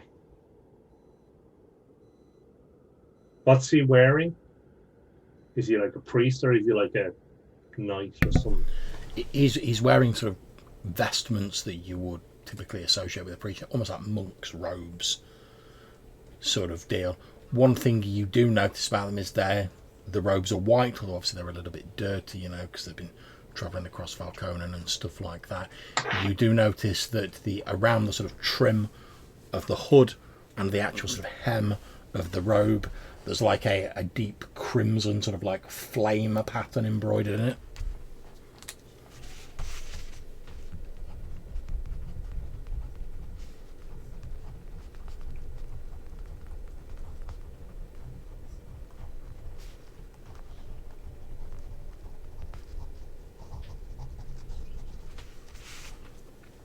And as you're sort of getting a bit nearer, like I said, they've still not spotted you.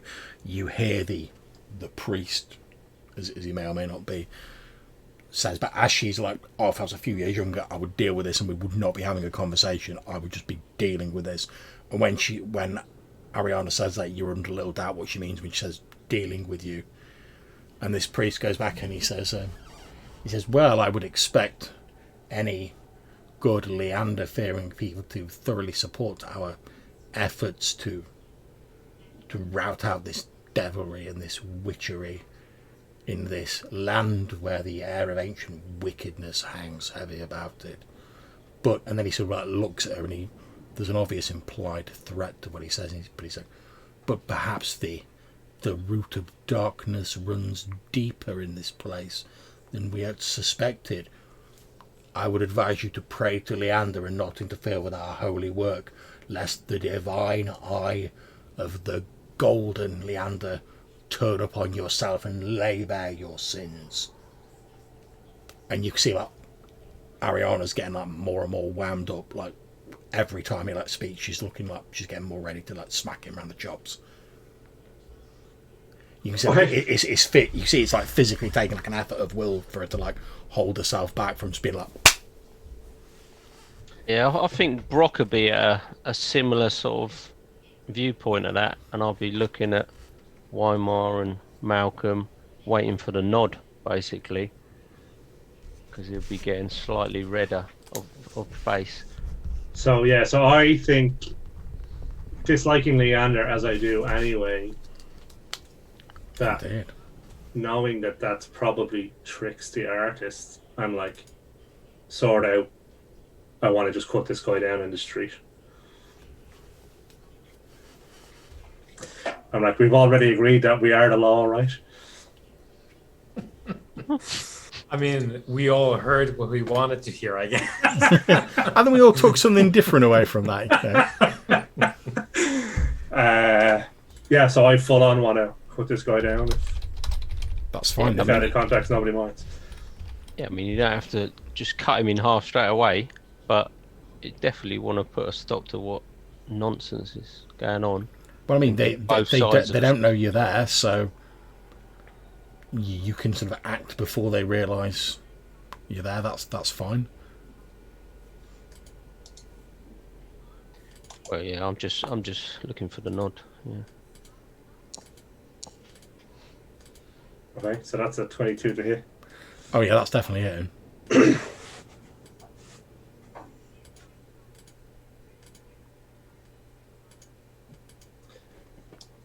How much damage are we talking? 6. 6, okay. Let me just check whether you have cut him down. No, you've like severely injured him. It looks like a strong wind could like finish him off now. And literally, I presume you're just running with your sword and like. Yeah. Yeah. So you like run in. You briefly see Ariana's like face like register a look of surprise because she didn't know you're there. As you just like come charging in and like skewer this guy. He like falls backwards off your sword. You can see he's got like your sword's literally gone like through him. There's like blood soaking into his like white robes. He falls back to the ground, so, like muttering a prayer to like Leander as he like collapses backwards. You can see he's gone pale. It's obviously like blood loss, shock, etc. He's still sort of clinging tenaciously to life though. What about Brock and Weimar? Obviously you've seen Malcolm just go. I mean, you don't exactly know. You pretty much know how Malcolm feels about Leander. He's not shy about telling people.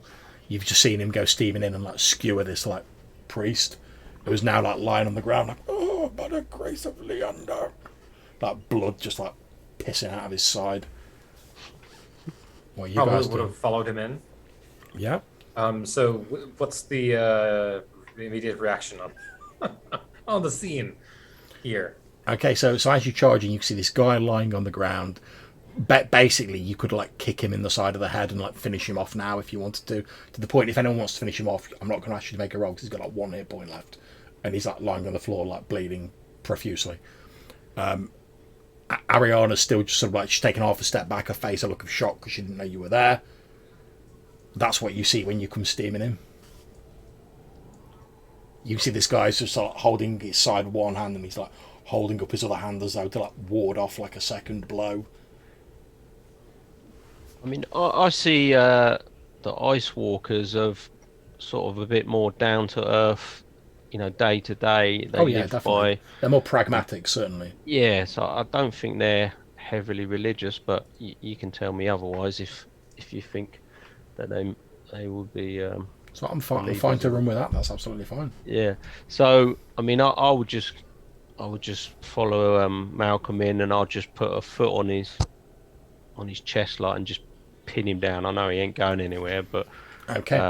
As you run over to him and you sort of raise your foot up to like put it on his chest or whatever, like his hand that he's holding up, he's like, "Leander, protect your loyal servant." And as he says that, like this sort of like golden light starts like streaming out from his hand. At which point, can I kick him in the head? Yeah. Yeah, I will take a step back at that. Are you actually trying to kill him or just knock him out? It's up to you. I want to kill him. Sorry, stone Yeah, village. you just like kick him in the side of the head. He's like, his hand falls down, and gradually the light sort of fades away.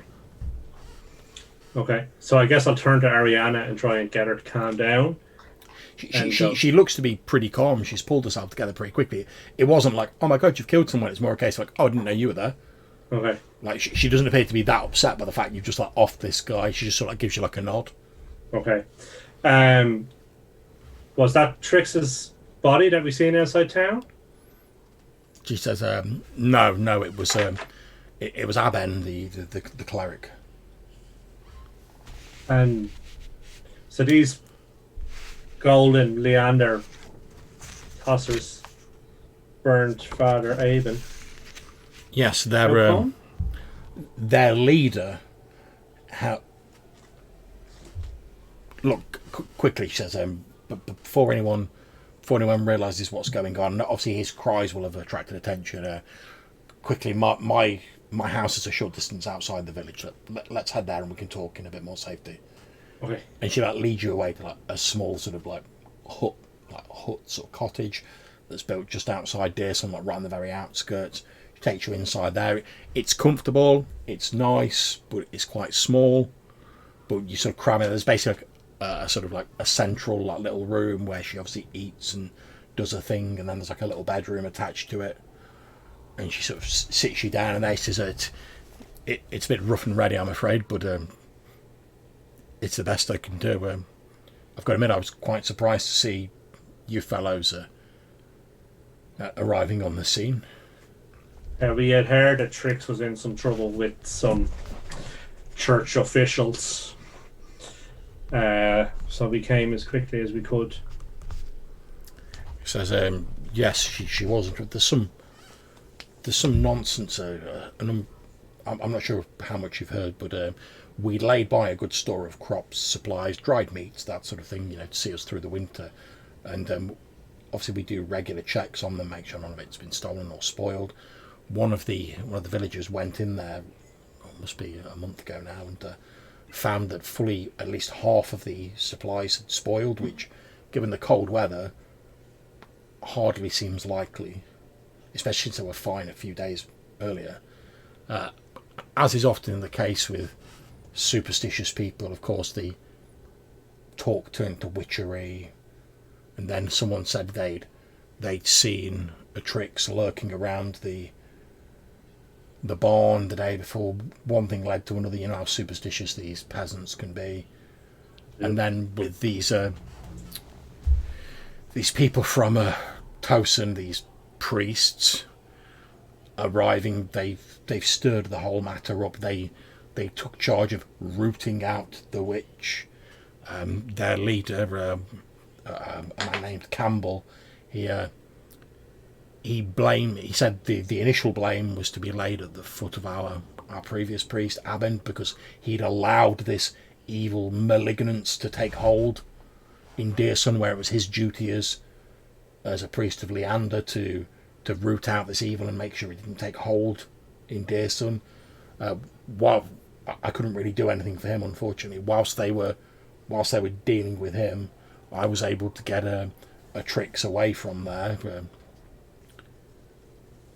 And I've got to be honest, I gave her supplies. I told her to get out of Dearson. I told her not to tell me exactly where she was heading, because then if they captured me, or they were able to somehow get the information out of me, I can't tell them what I don't know. So okay. I don't know exactly where she's gone, but I gave her all the supplies I could. I gave her my horse. I told her to put as much distance as she could between herself and Dearson. And when did she leave? It must have been a couple of weeks ago. Okay. So, well, she didn't come east. So I fear she has potentially gone to Fort Eastburn, which may even be more treacherous. Tell me, how many priests has Campbell got? Well, 6 now. And while they're discussing this, I'm going to step outside and try and keep out of sight, but just keep an eye out in case anyone comes upon this body and all hell breaks loose. Okay. So whereabouts are these priests? They've taken up residence in the old church building where Ben used to live.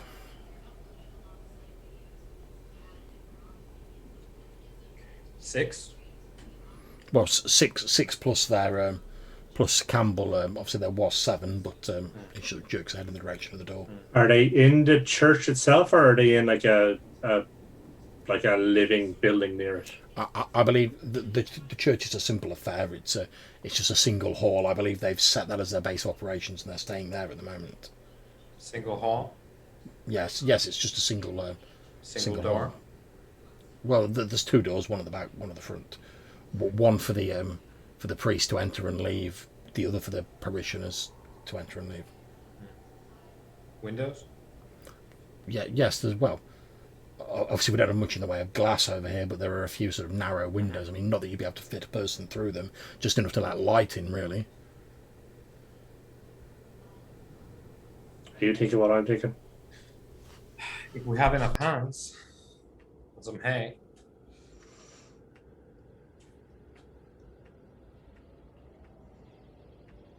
I mean, it's only poetry. That's where I was going. Poetic justice.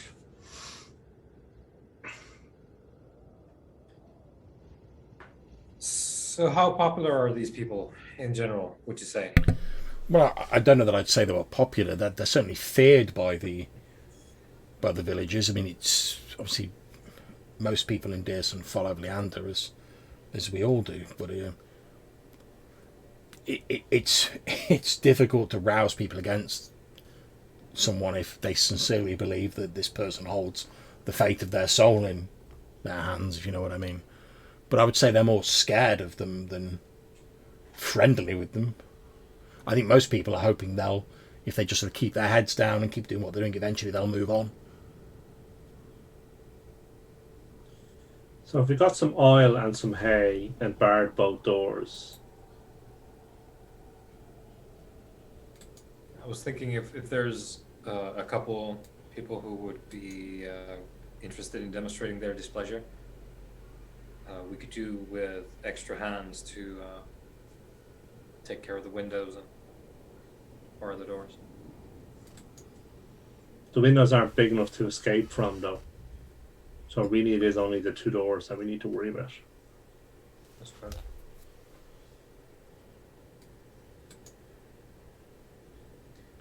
Anyone we could approach with the goal of helping the priests move along? I address our local friend. She says that. I think, to be honest, they're all too scared to directly assist you.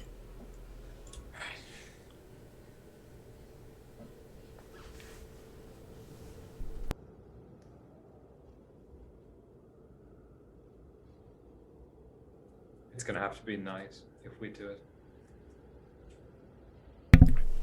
Brianna says, "I'm happy to give you what help I can, but obviously I'm not exactly in my prime as a soldier anymore." No, No, we'll let us hide here until nightfall. And Oh, if you of course, you're welcome to stay here as long as you want. If you can acquire us some oil and some hay.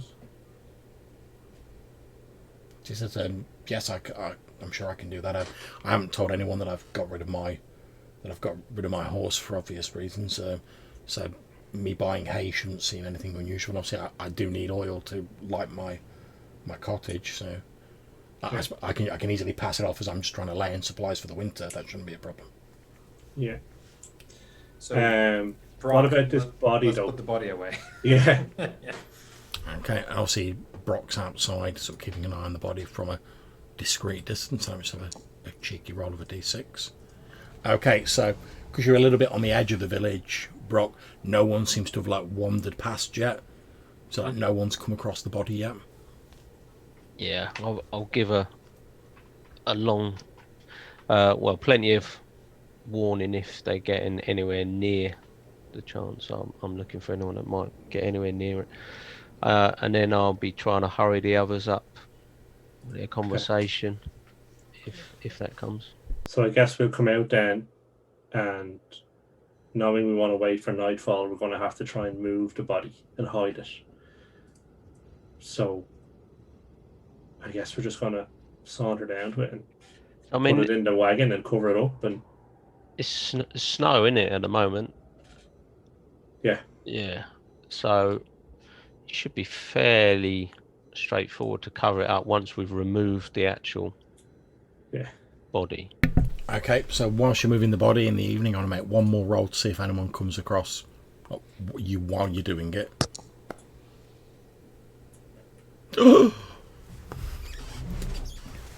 Okay, so as you're basically like midway through, like in the dark of night, gathering up the body of this priest, and you're trying to bundle him up in his robes so he's like not flopping about everywhere. You're carrying it away to the wagon, put the top over him, park the wagon behind the cottage of Ariana, and you're just about to do that when you see like a villager who's just sort of like obviously just like wandering about. He's having like a walk, and he sees you obviously like midway through like loading this obvious body wearing these like white robes. There's a full moon, so it's quite easy to see the moonlight reflecting off these white robes as you're like loading it into the cart. And he's suddenly like, hey, murder, murder, murder! And he starts like shouting out at the top of his voice. And you hear like a few other shouts go up, because obviously people in Dear Son have like heard him. And you see like a few people start like sticking their heads out like the doors of like these wooden buildings. And like the cries being like taken up by other people.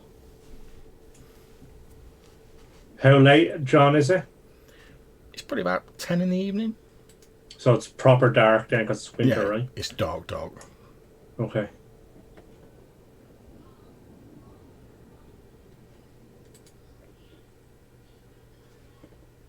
Swords are poetic as well, right?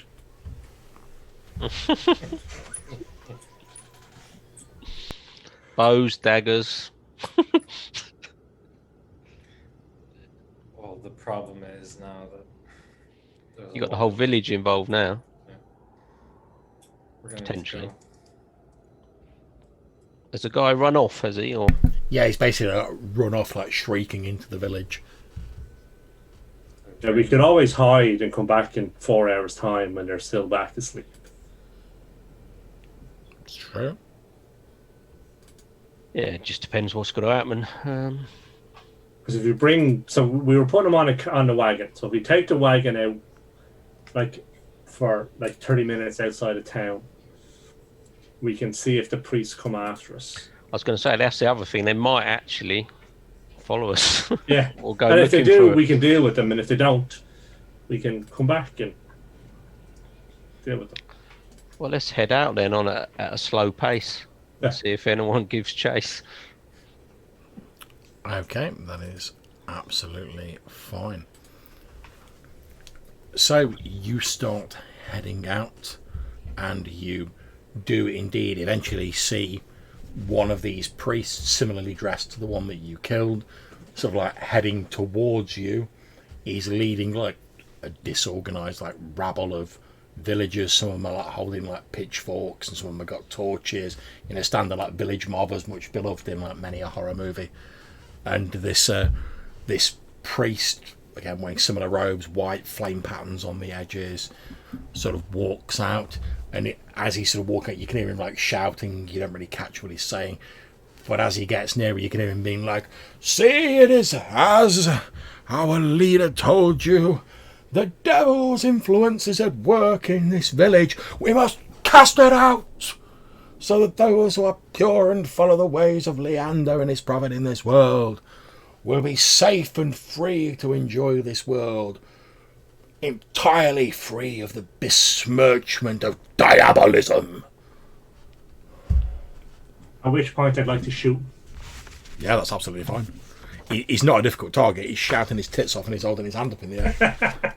in a white target robe. Yeah, exactly, yeah. He's wearing bright white with red flames on it, and he's like, "Brrr!" Got the leads on.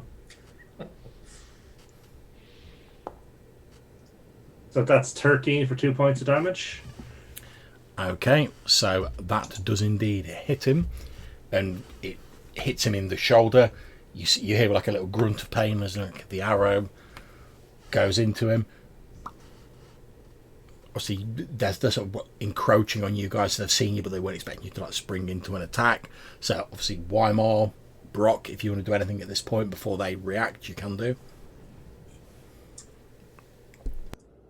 What sort of distance are we at of this They're about 80 feet away from you, but they're sort of like they're rapidly like encroaching on where you are as they're sort of marching towards you, and you see these torches like waving around, and people like. And the person they killed was a follower of Leander, wasn't he? He was there. So he Cleric, came to be, wasn't yeah. Yeah. As Ariana described it to you, the leader of these new priests was basically like, you've dropped the ball, you've allowed witchery and devilry to take hold in your village.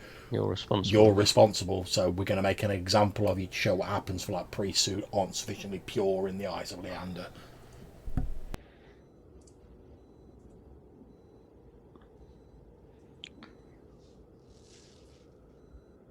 Well, I'm waiting to see if they come closer, because... Yeah, I guess that would be too. So I would like to get on my soapbox. How many people are in the mob? Roll me 2d12. Tell me what you get. 14. There we go, 14 people. Okay. So I want to jump up on the back of the wagon so they can see me and hear me and call out. Who among you was involved in the murder of Father Aben? Okay, make me a charisma check.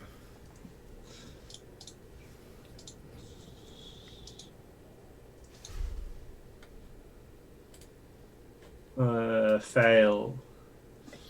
Okay, so you sort of like, I don't know, you jump up on like a rock or something to raise yourself up, and you're like, who was involved in the murder of Father Abbott? At which point, whilst the villagers are sort of murmuring amongst each other and sort of indistinct mutterings, the priest who's at the head has just like pulled this arrow out of his shoulder. He's like, and who are you to interfere with the holy works of Leander, those who are blessed by his hand? At which point he like clamps his hand to his shoulder where he's got this like bleeding wound, and as you watch, like the wound closes up, and he says, okay. See, those who wield the true favour of Leander cannot be smote by disbelievers and ne'er-do-wells. And sort of seeing him like just heal himself with the power of Leander, the villagers are sort of like around him, like sort of buying into like the Kool-Aid that he's selling them. Okay. And they obviously like carry on like marching forward. Yeah, okay, so I will once again you are nothing but a murderer, a true priest of Leander is what Aben was, and those who murdered him will face the wrath of the judge, at which point I will shoot him again. Go for it.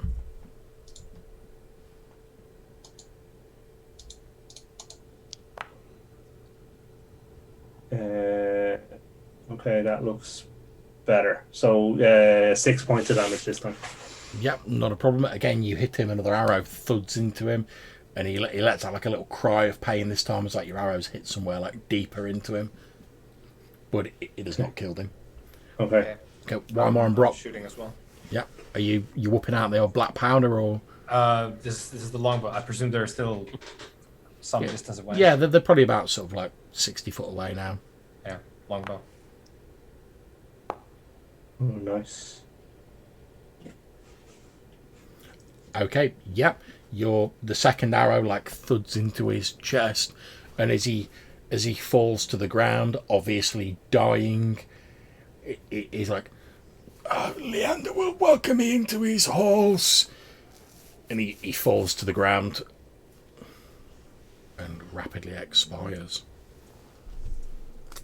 So I'll jump up again and be like, people of their son, these fake priests have led you astray. They have forced you into murdering your own priest. But our trouble is not with you. If you return to your homes, there will be no judgment. But any who stay here will join this fake priest in the dirt. Okay, yep. Having seen the priest, I'm not even going to ask you for a roll. They're just like peasants, superstitious peasants. Having seen this priest just like very easily dispatched in front of them when a few moments ago he was like, look, the power of Leander will not allow me to. Down I go. Yeah, they start like, a lot of them like drop their pitchforks and torches and they start like dispersing and retreating back to their homes like rapidly. Can I examine the priest's body to see if there's anything of interest? Yeah, absolutely fine. You can examine his body. He's wearing the robes as I described previously. He doesn't appear to have any items of it. He's got like a small dagger on him, which is like a basic utilitarian like knife, like tucked in his belt. Aside from that, he doesn't really seem to have any possessions on him. Okay. And from Rohaleen, would we know that these guys are clerics / magic users, or do we think that they have some symbol that allows them to do this? If you want, you can make me a wisdom roll, because you know they're from Tosan, one of the kingdoms. You can make me a wisdom roll to see what you know about Tosan. Obviously, Weimar, you can do this as well. Obviously, not yourself, Brock, because you're not from Rohaleen. Yeah. So what was the roll? Wisdom. That's a success for me anyway. Okay. Oh boy. Okay. So between the two of you, you guys know that the Tosan theocracy is a religious empire it's one of the three kingdoms of Rohaleen. It was founded based on the teachings of Tosan, who was one of like the first disciples of Leander. The state's ruled entirely by a pope. It's extremely zealous about persecuting those they like classify as like heretics, which at various points in time seem to be like anyone they don't like. I've been there. Yeah. Very recently, as you will certainly know, Weimar, they're engaged in a war with Keystone, where Weimar comes from. Allegedly because they were like, oh, the avarice of the merchant princes is heretical. But a lot of people were like, yeah, they just wanted them tasty trade routes for themselves. The war only stopped with the discovery of that Valkonen was once again habitable. It's mainly populated by humans. Once there were Kalna dwarves there. However, after getting into numerous conflicts with like the humans, who like didn't approve of their like ancestor worship, because they're like, no, it's heretical, Leander is the way. The dwarves were like, yeah, we've had enough of this, and they withdrew to like mountain strongholds and seemingly just disappeared. You would probably know, Malcolm, that there's a single tribe of wild elves who sort of like lurk in the forests, but they're very private and they use magic to like hide themselves, because as you know, the elves were sort of like linked with the old like mages from Valkonen, which is obviously not too popular in the Tosan theocracy, because they're like, magic devilry! You know that it is common for like inquisitors from the Tosan theocracy to wear these like white robes with flame patterns on, given the like the ridiculously good rolls you guys got. So they're not like your normal lay priests. They are like specifically like inquisitors who are sent to like root out heretics. They're pretty much like, they're like the Judge Dreads of religious authority in Tosan theocracy. Like if an inquisitor's like, you are a heretic, I sentence you to be burned, like no one's going to say shit to him, because they've got that much power like back in their sort of home kingdom.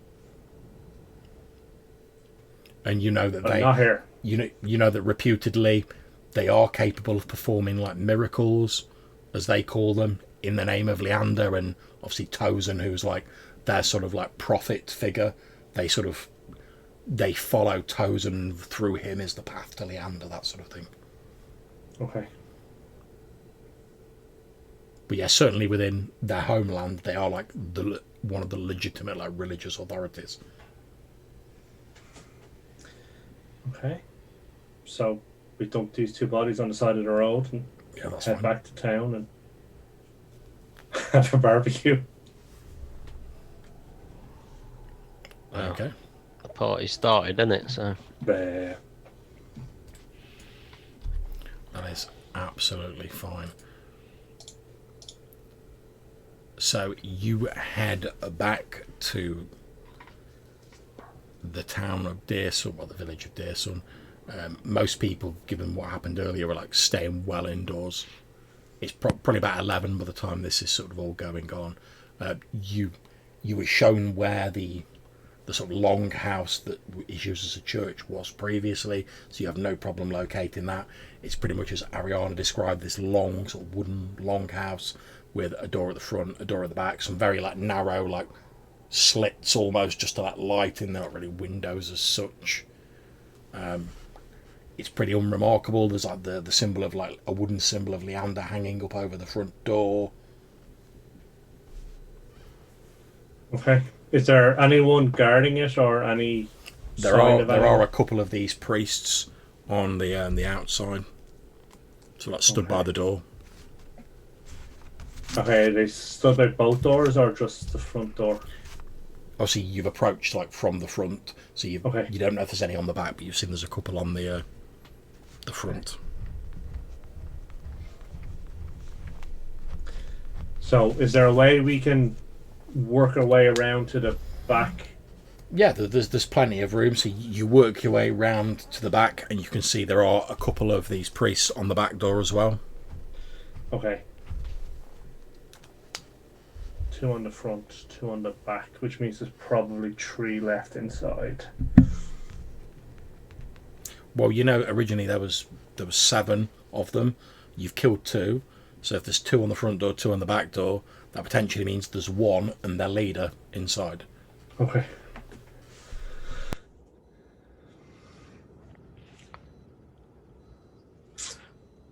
And they don't seem to be alerted or looking out for anyone in particular. I mean, do they seem to be on high alert? Bizarrely enough, despite all the shouts and everything that's gone up, no, they don't seem to be. They look like they're standing like, at attention, so they're ready, but they're not sort of like getting weapons ready and getting ready to like roll out, which is a little bit surprising given that like people have been like murder, murder, and like 2 of their number have just vanished as far as they're concerned. Yeah. So none of the other sort of people have headed back and told them what's happened or anything by the looks of it. If they have, they don't appear to be reacting in a way you would expect. It's strange. Might be a dying for the cause thing. Arrogance. Yeah, it could be arrogance, it could be zealotry, any or all of the above. You don't really have enough information about them beyond the amazing amount of information that Malcolm and Wymar have been able to recall when they were like, let's put our heads together. What do you know about Tozen? Oh, I know all of this about it. Yeah. I wrote 3 books about it. Well, I wrote a couple myself. She's like, oh, have I told you about my abridged history of the Tozen theocracy? Yeah, available in all good bookstores. Yeah. Okay.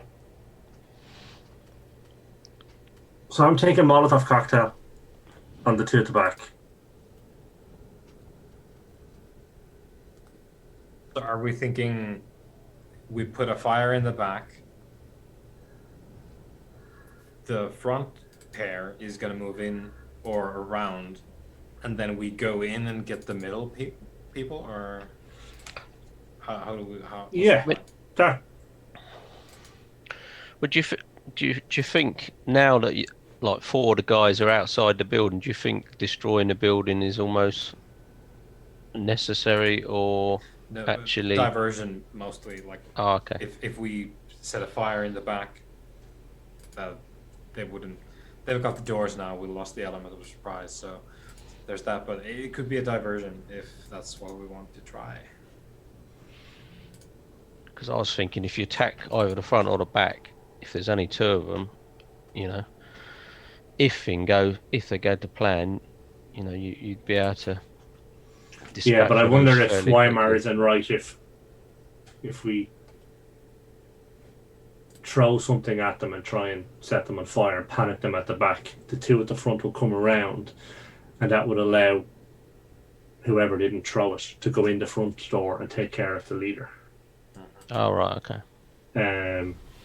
And if Gordon was the person who was doing the diversion, then the 3 of us could go in, take out the leader, and then deal with the rest of them. Gordon could lead them on a merry hunt with his Oh, so- ranger skills. Run into the woods. Oh, right. So you're not proposing to attack on two fronts. You're just distract one side and go in the other side. Okay. Yeah. Yeah, basically throw some sand in the eye and then punch in the throat. Yeah. Okay, we've got the oil. We've got. Yep. Ariana will be able to Fire. get you like a few like bales of hay and like a few flasks of oil. That's not a problem. She's been doing that while you've been like dealing with this crowd. So I think we'll thank for the hay, but we don't need that. But right actually, now. because they don't know what we look like, right?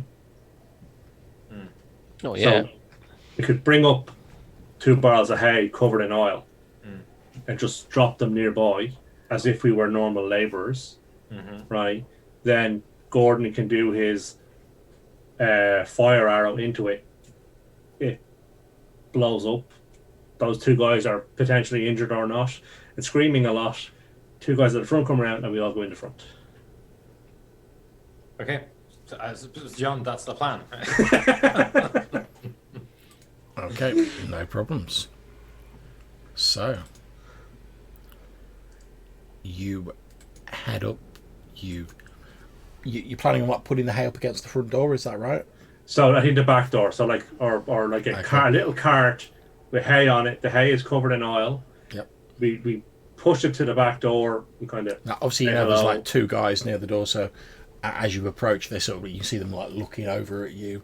yeah, but we're just 2 farmers pushing a barrel of like field of hay. At which point, I'm going to ask one of you, and it's down to you guys who it is, to make me a charisma roll, because a load of people just randomly pushing a cart of hay up to the back door of the church isn't something that would normally happen. Because they know they've not ordered any hay, so... What? I thought everyone got their hay at 11 o'clock at night. I thought you that know was, what I mean? by like, dangerously armed people. Yeah. I thought that was standard procedure in these parts. That's a Look at success, John. Okay, yeah, so they will sort of challenge you as you approach, and they'll be like, oh, what's this all about? So what do you say to them?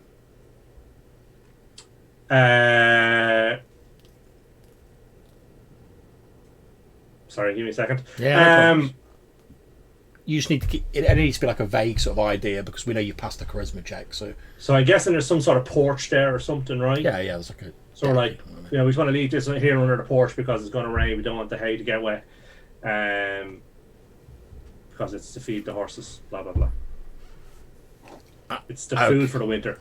Okay, as you're sort of saying that, one of them, he sort of nods, he doesn't interfere, but he just pushes the door open, like, behind him.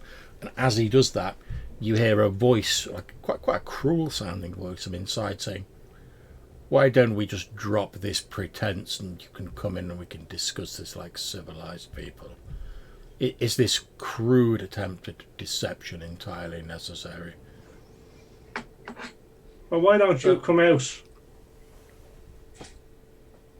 Very well. So the if that voice is what from you inside wish. says this. Yeah. Okay. Guys at the front, do they say anything more aside from challenging us? As we Nope. bring the... They just sort of challenge you. They open the door, and then this voice comes from inside, and they just sort of like stood there with their heads slightly bowed. And obviously Malcolm's just been like, why don't you come out? And you hear that this sort of like an equal mixture of like crawl and slightly like bored sounding voice say, very well, if that is the only way to resolve this. And a figure wearing sort of like similar robes, but like more like fancifully embroidered with like the flames, and his is reverse, so it's like red robes with like white flames on it, walks out of the building. He's got his like hood down. He stands there and sort of stands like he's literally in the doorway, like stood there with his hands clasped in front of himself. At which point he says, I take it you've undoubtedly come here in some misguided attempt to slay myself and my flock. I don't know what you're talking about. I'm just dropping off a bit of hay. He sort of like does this, it gives you like a bit of an up nod, and he's like, I do assure you that these childish, crude deceptions are as nothing before the shining light of Leander. Please save yourself further embarrassment. And tell me, Leander the prophet, does he talk to you much? He smiles and says, Leander is not a prophet. Tozen is the prophet of Leander. He was... I think you will find that you are mistaken. And that Leander is the prophet. And Tozen is the disciple. He smiles and says, perhaps. But in answer to your earlier question, yes, Leander speaks through me and blesses me that I might use his divine gifts to carry out his holy works. And is burning his priests the holy work that he has asked you to perform for him? It is necessary to weed out those who have failed in their duties to Leander. It is not a pleasant task, but it is necessary. I suspect that you did find it to be a pleasant task. I assure you I take no great pleasure in this act, but I know that it is necessary.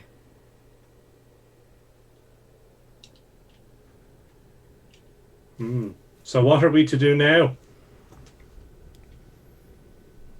He says, well, given that through the grace of Leander, it has been revealed to me that you have been sent here to slay me, and that you have rather overplayed your hand with this childish business with the cart and the hay, I would say as they say, that the ball is rather in your court at the moment. I would be just as happy if you would go on your way and leave us to our business, but I sadly doubt you will take that option.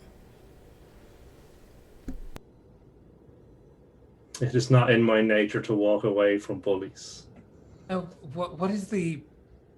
How do you see this going?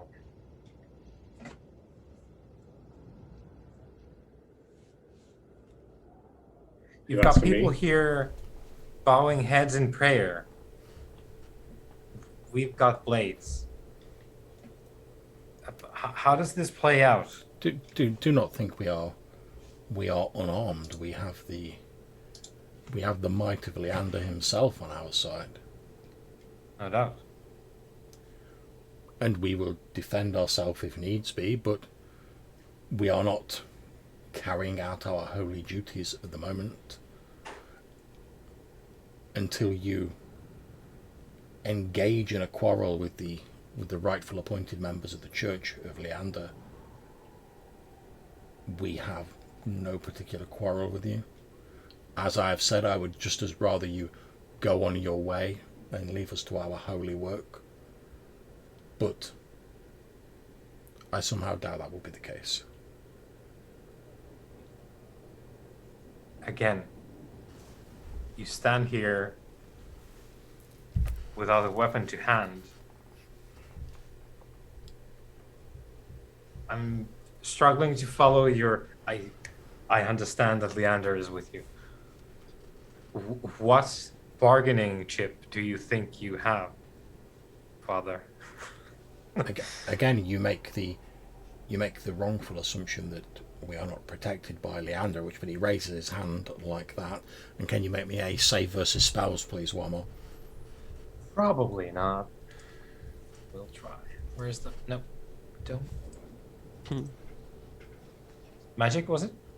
Spells, yeah. Spells, rod, staves. Yeah, that's the one.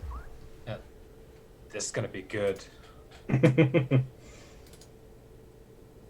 And this is magic, right? Oh, yeah. Because I'm really good at magic resistance. Okay, so as he sort of raises his hand, your heart feels cold and you are gripped by an absolute feeling of terror. And for a moment, it's like all your sort of flashbacks about the war and your time sort of fighting and the blood and the fear and all of that comes sort of flooding into you. And before you know it, to the rest of you, like Weimar literally goes white as a sheet, like drops whatever he's holding in his hand, just turns around and starts running away in the opposite direction. So I don't know that I was carrying it because we left. Presumably we're not holding it to the cart. So Yeah, it's fine. You don't actually have to drop any So- gear. That's just for description. Feel free to describe. Basically, he's used like a fear effect on you. yeah, yep. So, Weimar's like, you don't have weapons because he's thinking I can pull faster than you is the problem for you, but clearly magic is the bigger problem here, and so there's it's because this is nighttime, right? And there's the haha. Yes. Leander's holy light, and Weimar bolts away like a vampire into the night, presented with this holy power that he finds repulsive. So he goes and then flees into the darkness. And I know we're not strictly in combat rounds, but the way this spell works is basically you'd be like fleeing directly away for like a couple of turns. Mm-hmm. Okay, yes, so Weimar bolts, leaving just Malcolm and your boy Brock. At which point the priest just like lowers his hand again. He's like, I mean, that's super obvious. That's magic. Isn't it? Oh yeah, that's blatantly Incredibly. That's blatantly magic. There's no non-magic way he could just be like, and Weimar would run away. Yeah. So he's got a whole glowing hand and all that. Well, his hand isn't actually glowing. He just like raised it, Oh right. and then this like fear effect took place on. Yeah, sorry, that was me embellishing on the. Yeah, that's just a bit of like flavour. He's not been like, Yeah. But even without that, it's obviously magic. You know Weimar. You know that like every time someone waves at him, he doesn't like shit himself and run away. Yeah. There's literally no reason for him to run away, especially when you're like, oh, we've got the high ground, we've got all the guns. Like, what have you got? Some robes? And then suddenly Weimar's like, and running away. So that's magic, blatantly. Yeah. Okay. You don't know what type it is because he did say like, oh, I've got miracles of Leander, but it's the bad kind. it's definitely magic as far as you're concerned. And all magic's pretty much the same as far as you're concerned. It's all like bad voodoo. It's bad voodoo. I'm looking at Malcolm. So I'm just going to nod, and then I'll pull my sword and try and strike Malcolm. Okay. At which point, since they're aware of you, we are going to go into initiative. We'll just do group initiative to make it easier. So it's up to you guys. Which one of you would like to roll the d6 for the old group initiative? Off you go, Darren. Okay. D6 is a Ooh, 6. take that. Nice. All right. Let me roll one for the Inquisitors. So how many have we got at the moment, sort of in front of us? In front of you, there are the two priests and like the head priest, for want of a better term. Right. So he's come out. Yeah. Okay. Yeah. So you guys get to go first. Well, I'm going for the big man. Definitely. Okay. I do not like magic. 17 for 9 points if it hits. Okay, 17 will hit, yours will not, Brock. So as you bring your sword down, Brock, you hear like a metal like chinking, and as you've like sliced through his cloak, you can see he's like wearing like chainmail under his cloak. So I haven't rolled it. Oh, sorry. I thought the earlier roll was yours. Well, you still get that bit of flavour anyway, but take your roll. You might, yeah. You might hit him despite the chainmail, but you know he's wearing chainmail. Oh, definitely do. Okay, so how much damage have you... His AC's like 16. So how much have you guys done in total in terms of hit points? 15 total. Yeah. Okay. Does Gordon go on our go, or does he go on the NPC? No, Gordon goes on your go. Okay. So I guess he should try and shoot him as well, right? Gordon? Yeah, I've got his. Have you got it there, or do you want me to? No, you go ahead. Sorry, he's... Yep. We're hiring there. Okay.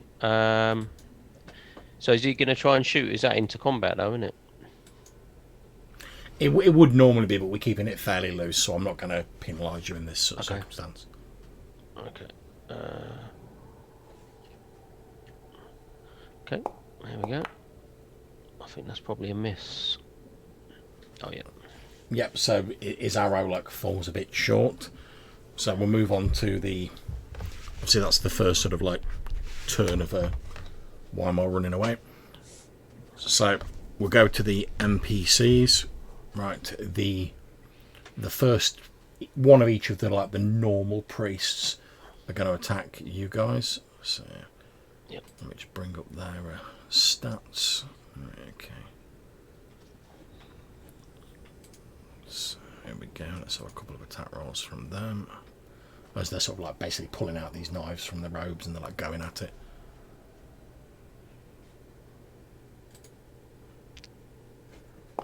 Okay, so first one on Brock, second one on Malcolm. Let me just split those up. Okay, yeah, so they've done absolutely pants. Neither of them managed to hit you guys. They sort of wade in, but they're obviously used to like cowing, sort of like timid peasants and whatever, not like actual like fighters. So you guys are just like blocking and parrying and like sidestepping their blows. You do notice they seem to be like very quick though, like they're literally like their blades are like flashing out everywhere. Okay, then the leader, the Solomon Campbell, he, as this sort of arrows like landed in front of him, he points his finger into the distance. Doesn't say anything, he just literally goes. And you hear a scream off in the distance, and as you look back you just see your boy with the bow just like falls to the ground. Well, Gordon. Yep.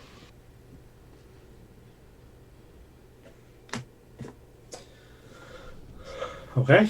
However, in order to see whether he survived this magic that has been used on him, Darren, you can have him make a saving throw versus death. Oof. Okay. That don't look great. Yep. So, as this Solomon Campbell points at him with his finger of death, his life is snuffed out, and he just like drops like a puppet with his strings cut. Obviously, we don't know the full extent of that yet, No. but that's just going to make Brock even more furious than he already was.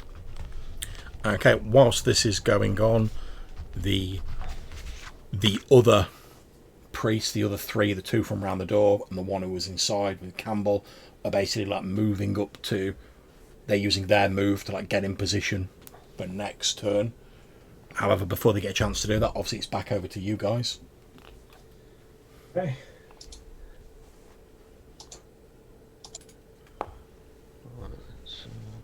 Oh, that's a very bad miss. Oh, but that's not. It's a better one. 21 to hit. For Oh, yeah, 7 that's it. damage on the main man. Okay. And how did you do, Malcolm? I missed. Okay. Yep, so you guys are like laying into him. He is taking some injuries. Like say, you can now see there's like rents and tears in his robes. Again, he's moving quite quickly. You can see his weight. You see the glint of this chainmail in the light of the full moon under his robes. But he does seem to be like, he's injured, but he's obviously like tougher than your average peasant. So he's taking it. Okay. So, NPCs, the three sort of remaining priests finish their move, so they're like good to attack next turn. So the ones we've got now, obviously the two sort of like general priests, I'm going to roll for them. First one is for Brock, the next one is for Malcolm. Also, I'll split these up. They are still doing absolutely pants, although they're very quick and they're flashing out these daggers. You guys are just like ching, sidestep, like nothing doing. Okay, let me just have a look what the big boss man is going to do. Okay.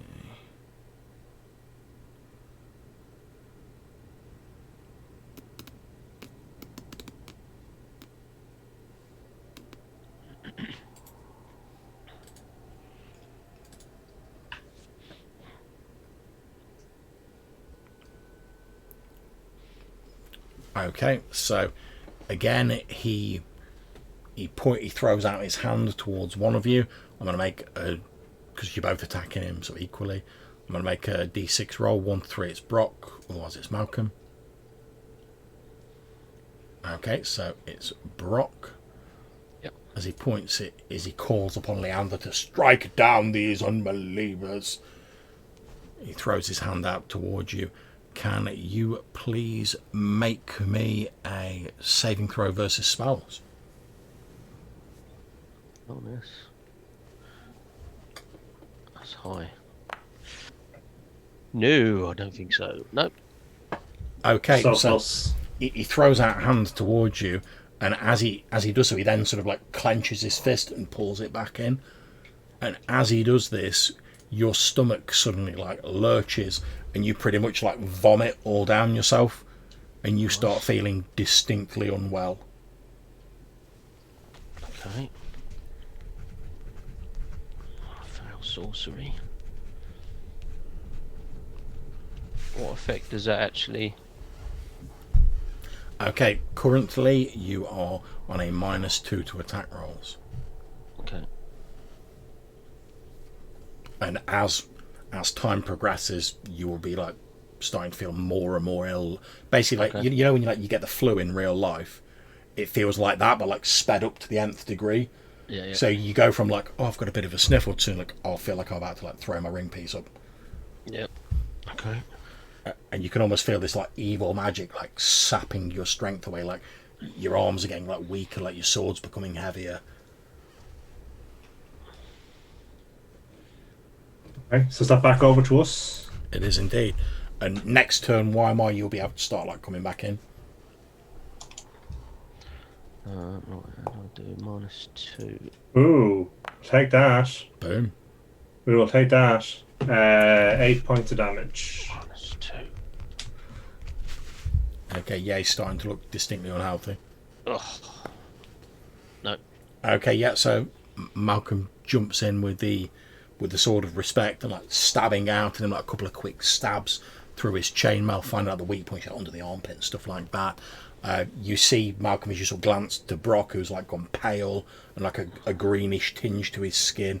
He's trying to go in, yeah, he's pouring with sweat. You see he's like struggling to lift up his like broadsword, and he's just like a really sort of like desperate swing, but he doesn't seem to have the energy to like pull it off completely. And so Stay with me, Brock. Stay with me. I'm trying. Okay, at which point back round to them again. So like the other priests have joined in now. So what I'm going to do is, because like Brock's looking like, as far as I'm concerned, like he's on the way out, I'm going to have 2 of the normal priests attack Brock and 3 of them attack Malcolm, because you look like more of a threat now, Malcolm, basically. Okay, so the 2 attacking Brock.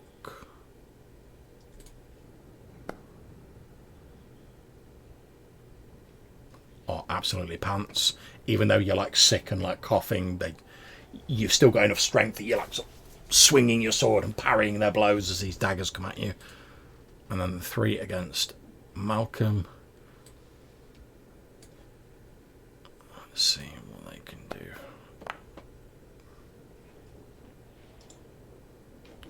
I presume 13's not enough to... Well, be 14. Oh, 16 is your number. Yeah. So, yeah, one of them gets, like, quite close to sort of, like, stabbing you, but, like, with your sort of... With your wild reflexes, you sort of, like, spin to one side and, like, the dagger goes like that through where you would have been a few moments ago. And they don't manage to hit you. So that's all of their sort of lay priests done. Obviously, we're on to the main guy now, Solomon Campbell. And he is going to wade in. So he is also going to attack Malcolm.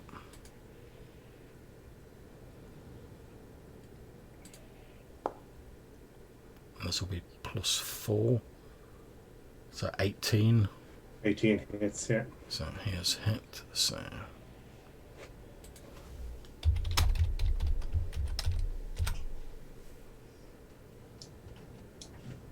okay, you take 6 hit points of damage as he reaches into his robe with one fluid movement, whips out this dagger and sweeps it across the side of your face. Okay, it's back round to you guys. Weimar, as you're sort of like running away, suddenly just like someone's flipped a switch. The terror is just gone. It's not like, oh, it's diminishing, it's just suddenly not there anymore.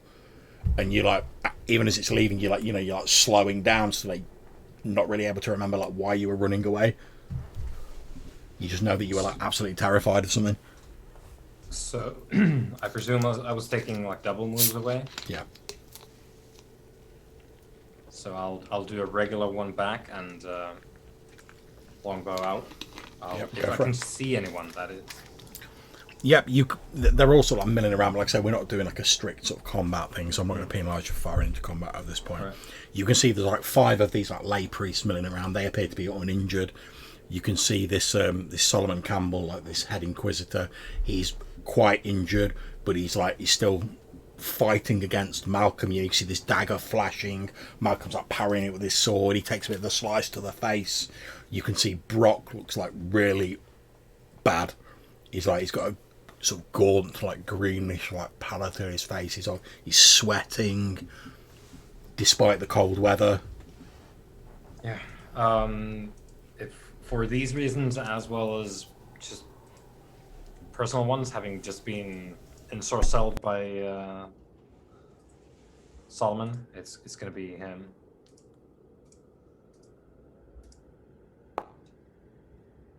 Which 11. Yep. So Malcolm, you see like an arrow sort of like arc over the head of you and Campbell, and you sort of risk a quick glance back as you're parrying a blow, and you can see like Weimar, like obviously having recovered himself, like coming in, he like drops to one knee and like fires off a quick arrow, but he's obviously like sort of fired it quickly, like on the run, so he's not managed to like gauge the range quite properly.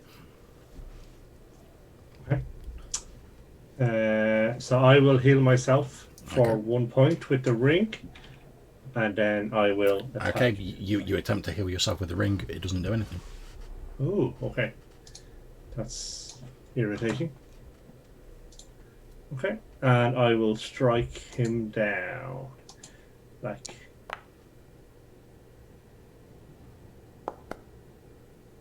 Or wave my sword in his general direction. Yeah, I understand. Also, is this effect getting worse, John? This In terms of Minus- in terms of your modifier for this combat, it's not. However, in terms of like how your character actually feels, yeah, every moment that passes, you're feeling more and more sick. okay, but at the moment I'm up for rolling purposes -2. Yeah, you're just on the -2 for rolling purposes. Yeah. Okay. I'm not sure what that is. 15.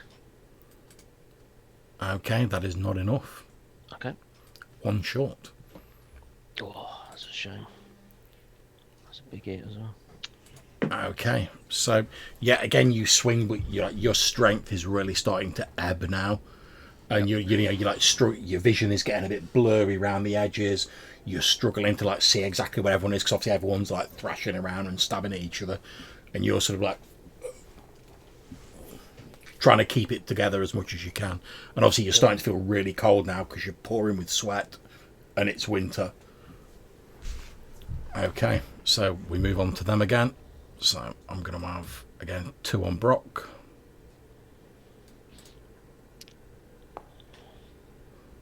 Ouch. Okay, that is 2 hits.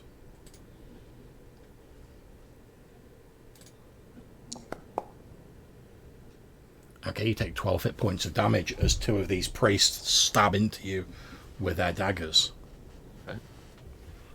Okay, the 3 on Malcolm.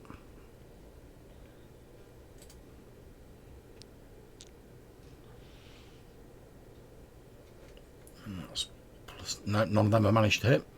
So I'm going to go on to the main guy. Let me just check his spells. Okay, so again, as you're sort of fighting, as you're sort of moving backwards and forwards, you're both stabbing at each other, Malcolm. He like basically like face palms you to like the face, and then sort of pulls his hand off like that. And can you please make me a save versus spells?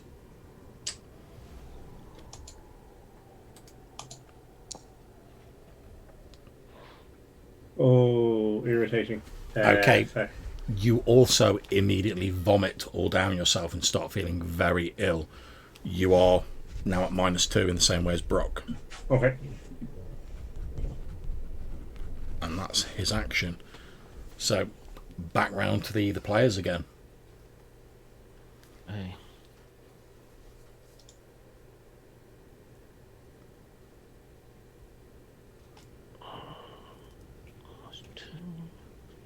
You guys have stuff ready, or should I go first?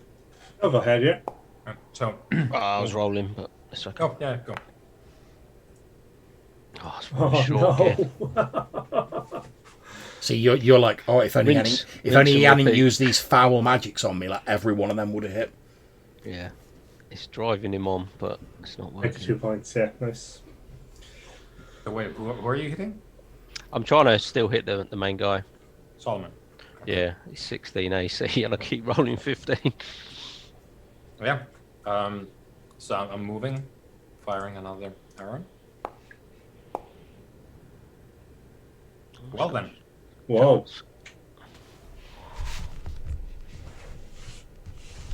Okay, an arrow like thuds into his chest just as he's finished face palming at you, Malcolm.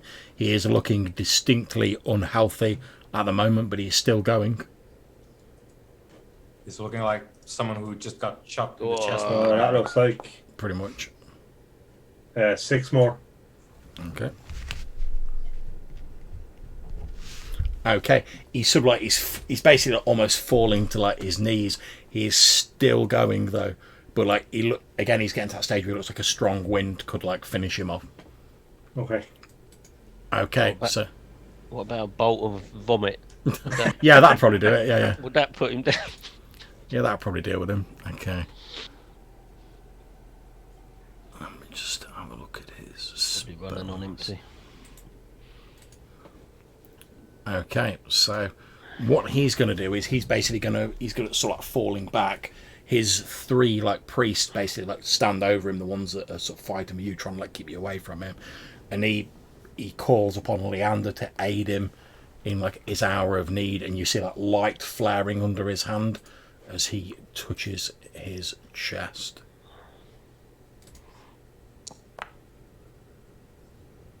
At which point he regains 3 hit points.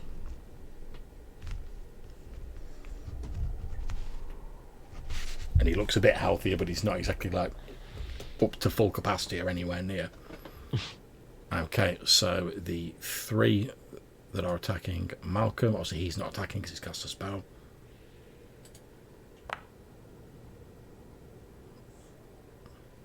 And they're at +2, so Malcolm 16. No, none of them have hit you again. You're like parrying their blows. They're sort of keeping you off him. Basically, seems to be their main sort of goal. Okay. Okay, the 2, and they're still stabbing at you with these knives. The 2 that are attacking Brock have both hit.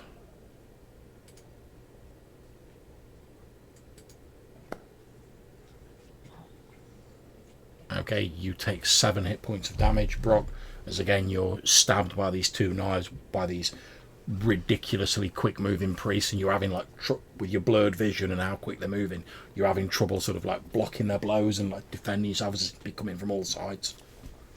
His hit points are almost replicating the look of him now.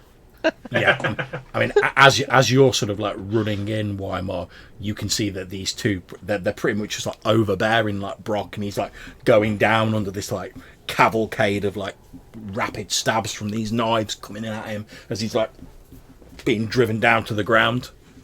It's over to you guys.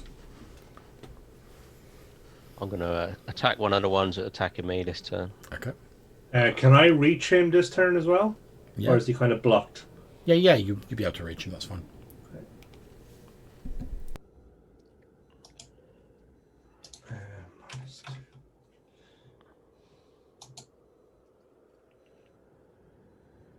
Oh.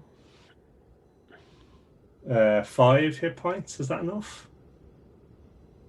Okay, if he hadn't healed himself last round, it would have been enough. However, Okay. he's still clinging, just narrowly clinging to life at the moment. I've gone into a death spiral. Okay, so yeah, 12 might be enough on the priest, though, is it? oh yeah, 12's enough on a priest. No, that's the damage. Yeah, his Oh, hit sorry. roll was like 5. Sorry. Rolled a 5. Okay, so you can see this going on in front of you, Weimar, as you're sort of moving in. What are you doing?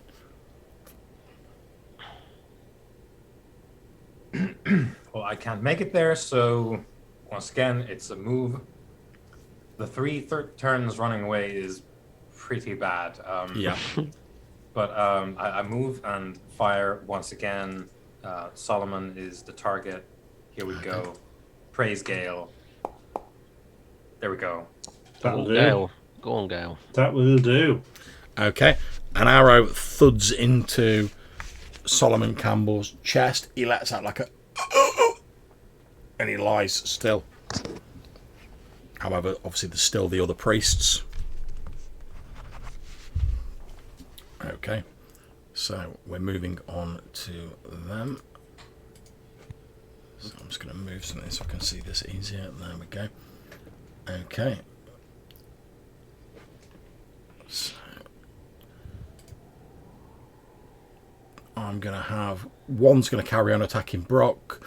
One of them is going to move over to attack Malcolm, so it'll be 4 on Malcolm, 1 on Brock. So the one on Brock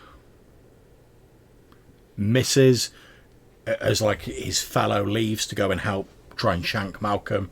You're able, now you've only got one to focus on, you're able to block a little bit more effectively, Brock, and you manage to parry these knife blows as they come in towards you. Okay, 4 on Malcolm.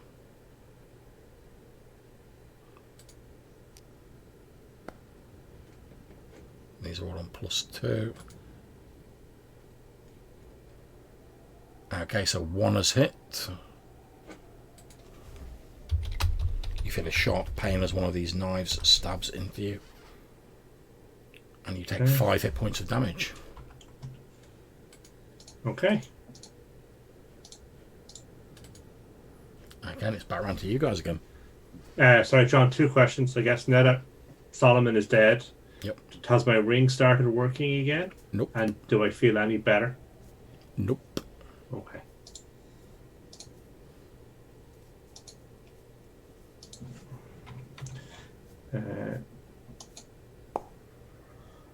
Oh. That looks like a dead priest. Yeah, as this priest, as this priest has stabbed you, he's still got his knife, and you describe how you take him out. Basically, what I want to do is when the knife is in me, I want to grab his arm and then swing down and chop his arm off at the shoulder and have it all bleed out there. That's what you do. He basically falls back, spraying blood. He's like, blood spraying everywhere as he falls to the ground and dies shortly afterwards. Okay, who's next? I shall attack the one that's attacking me. Okay. I muster up enough strength to make a final attack on this. Okay. Priest So, here. as this priest, sort of like leering and sort of grinning, comes down at you with this knife, he's like, "Oh, this guy's on his way out. I've got him banged to rights." He like overextends himself. He starts coming in with a dagger. Maybe leaves himself a bit exposed and is careless as he thinks you're done. Describe how you take him out. So yeah, I'm gonna be sort of on one knee or something, sort of falling back with these overwhelming odds and weakness. And as he leans forward, I'm just gonna make a final sort of surge and just thrust my sword through the stomach of him, basically. And indeed, that's what happens. You lean up, and with some of your remaining strength, you like kick him off your blade. He falls to the ground and expires shortly afterwards. Anyone else to go this round? Yeah. I will continue the longest journey anyone has ever taken. So I'm nearly there, guys. Guys. And once more, out comes the bow, and we're firing at one of these, I suppose, like rank and file priests. Yep. Well, it was bound to happen. I had very good luck. Yeah, you fire an arrow and it like tears off a bit of like the fabric on one of the priest's cloaks, but doesn't actually do any harm to them. Okay, so back round to the priests again. So 3 of them attacking Malcolm. Again, these are all +2. No, they get nowhere near you. Over to you guys.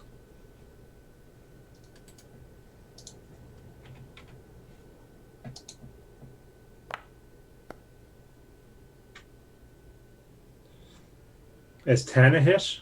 No. No. Okay, then I miss. Okay. Brock. Oh, feeble. Yep, you try and run in, but you're sort of like stumbling and you're almost like dragging your sword, and you're not able to get there in time to like land a blow on him. One more.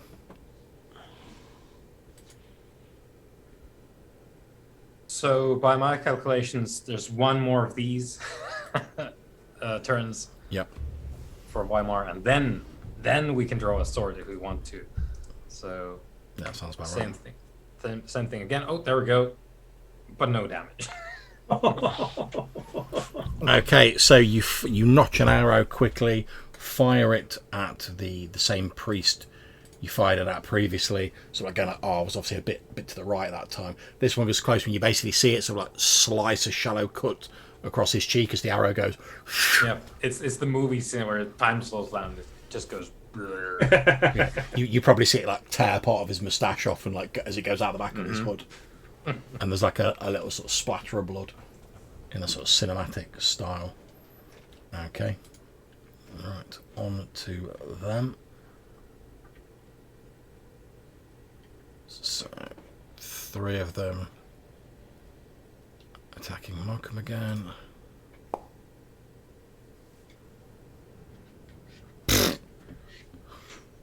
Nah. Over to you guys.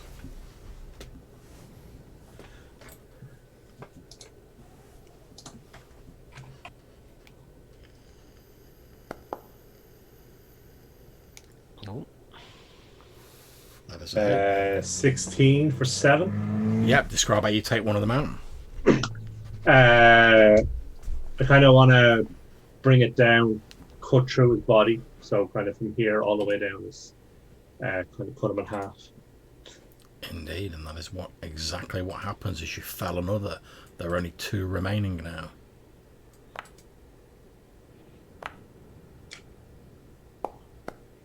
nope, still can't muster up enough strength. I'm just assaulting them with heavy breathing from behind. I've rolled maximum damage nearly every time. Somehow. Okay, so there's 2 of them left. One of them is going to come at Brock now, and one of them's going to continue attacking Malcolm, because obviously you're sort of like running in now, Brock. Yep. Well, I think running's a little So bit exaggerated, limping but- in. Okay, so the one on Brock hits. Oh, you might put me out of my misery.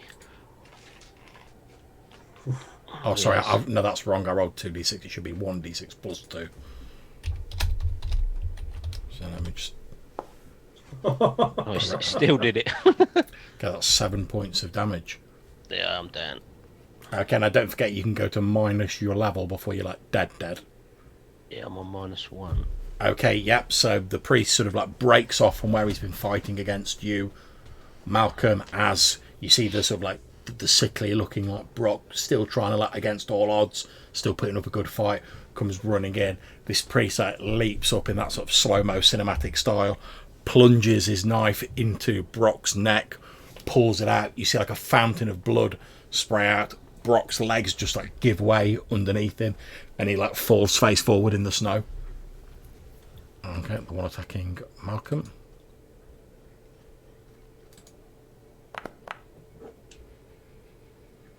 Nah, gets nowhere near. So he stabs at you, and you just like almost lazily like just like parry it with your sword. You're like, yeah, whatever. You're like, okay, back over to you guys. Weimar, you're sort of coming in now. You're getting into that sweet melee range if you want to. You can see Brock's like down on the ground, like red spreading out on the snow from his neck.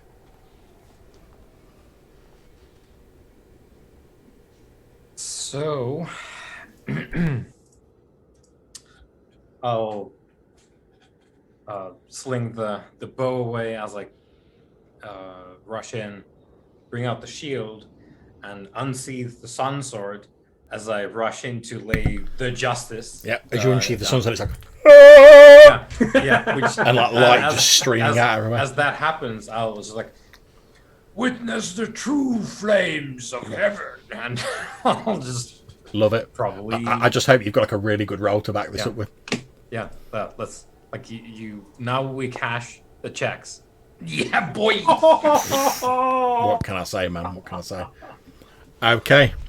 So as you run in, and you're like, witness the power of that true flame, and you swing the sword down. As you pull it out and this radiance glares forth, the priest you're sort of like running towards is just like, as he sees this like divine light, and you literally just like carve him in two, like lengthways, and like for a moment he stands there, and you see that cinematic bit with the red line like spreads up his body, and then he just goes and falls to the ground, leaving one remaining. Okay, so I want to try and subdue this guy, if I can, rather than killing him. So 16 for 10 points of damage. You can definitely either kill or subdue him with that. So how do you subdue him? So I guess what I want to do is I want to knock the dagger out of his hand and end up with my blade at his throat. Yep, not a problem. As he's bringing up his dagger, you're just like you strike him there on his hand, so like deadening the nerves. His hand just goes loose. The dagger spirals off and like into the ground, and you quickly like bring up your sword like that, right at his throat. You've basically just got to go, and that's okay. And I'm like, what did your master do to my friend and me? He looks at you and he sort of turns his head just a little bit. He can't turn it too much because your sword's there, and he like spits on the ground and he's like, "You have been stricken by the holy wrath of Leander. You're dead man already. You just don't know it." Cure my friend. He's like, "When the holy 8 days, the number holy to Leander has elapsed, you will both meet him and his justice will be swift." At this point, make me a charisma roll, because you're like, "I'll heal him or I'm going to like kill you." And he's like, "I'm a religious fanatic. I believe I'm going to heaven." Success. Okay, so you've not got a massive success, but like he's probably like stalling for time maybe, and he's like, "And if I do heal your friend, you're just going to kill me anyway." No, I won't. I am in need of a man with your services. As if I would trust the word of one of the witch breed. What witch breed? At which point he sort of like points at your ears. Your slightly pointy elven ears. I'm in the background just like shaking my head.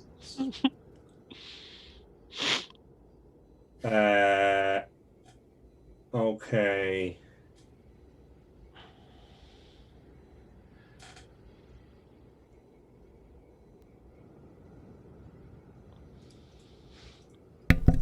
He says, "What assurance can you give me that you will keep your word?" We did not initiate this. That was your man. Yeah, at which point he says, "Oh, so you didn't come to this church to kill us and burn us alive then?" You asked for dialogue. We engaged. It was your man who started the onslaught. We were talking. He says, "My master merely demonstrated the power of Leander. You were not harmed." Your master's dead now, and you can live. I am your new master. At which point, Maybe that too, but you can. The point is, at which point live. you see like you were sort of winning him over, but as like as this like elf is like, I am your new master now. His face just like changes, and you're like, we've lost him. Okay. At which point I will end him. Okay, yeah. You stab him through the throat. You pull your sword out.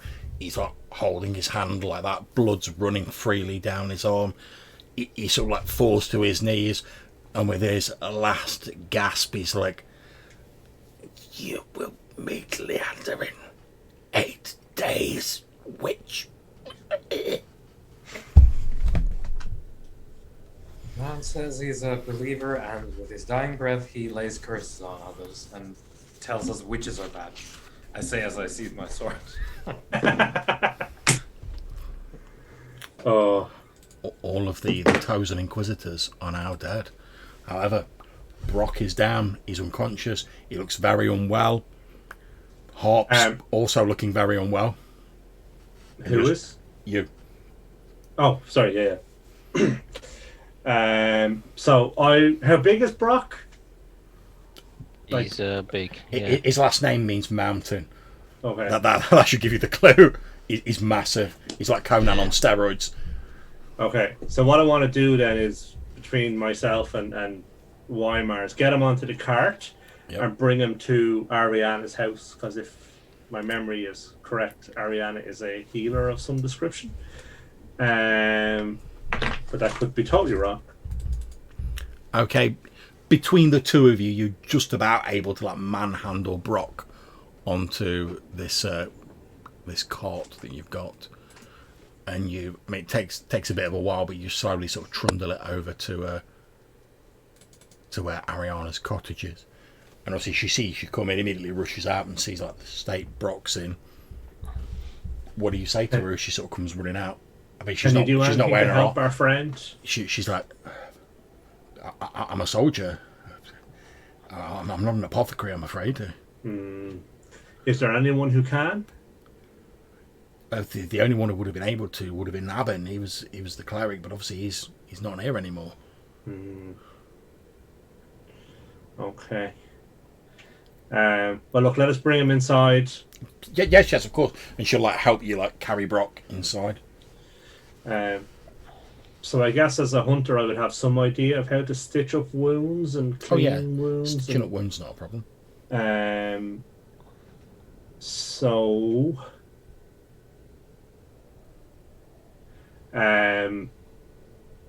I'll clean them up. Okay. Get them a bit warm. Now, did the ring stop working after I got sick or before I got sick?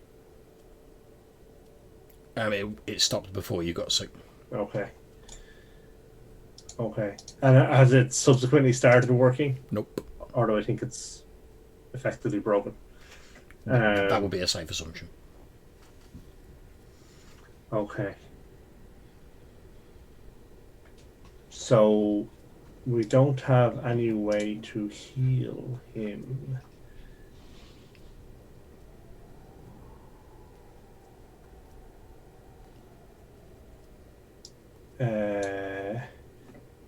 Do we know what the blue cap mushrooms do? Blue cap mushrooms. Let me have a quick look. I'll dig into my notes here. It's been a while.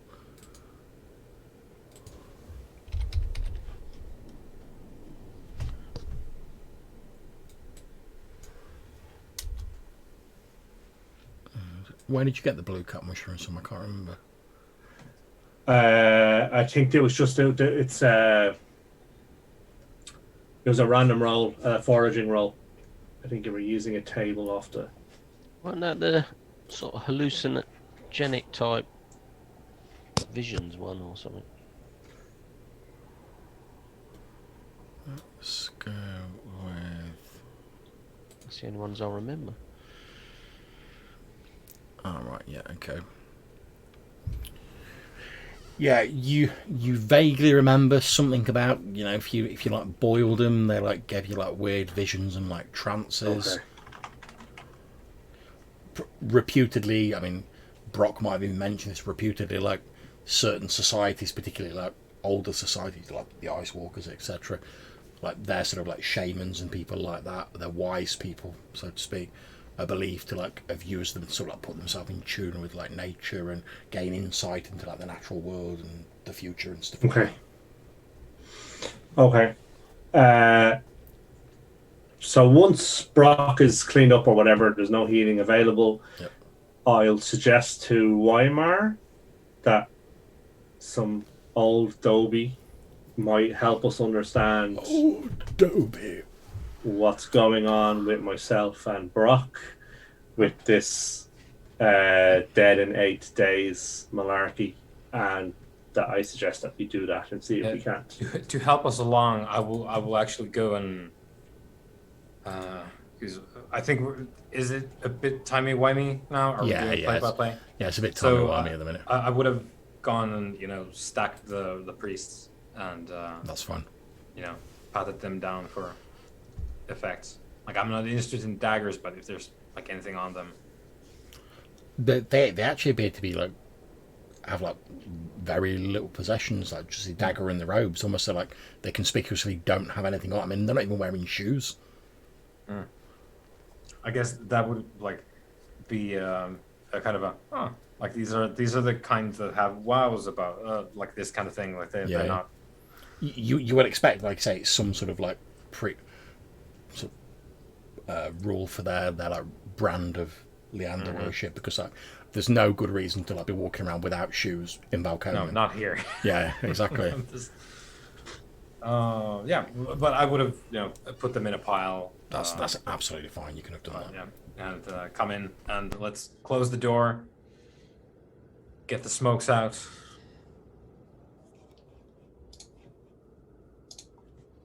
Okay, so as per previously, you get to make an obviously you use your dose of old Dobie for everyone who's participating. You get to make an intelligence check, so the most intelligent character makes the intelligence check with it'll be a -1 bonus.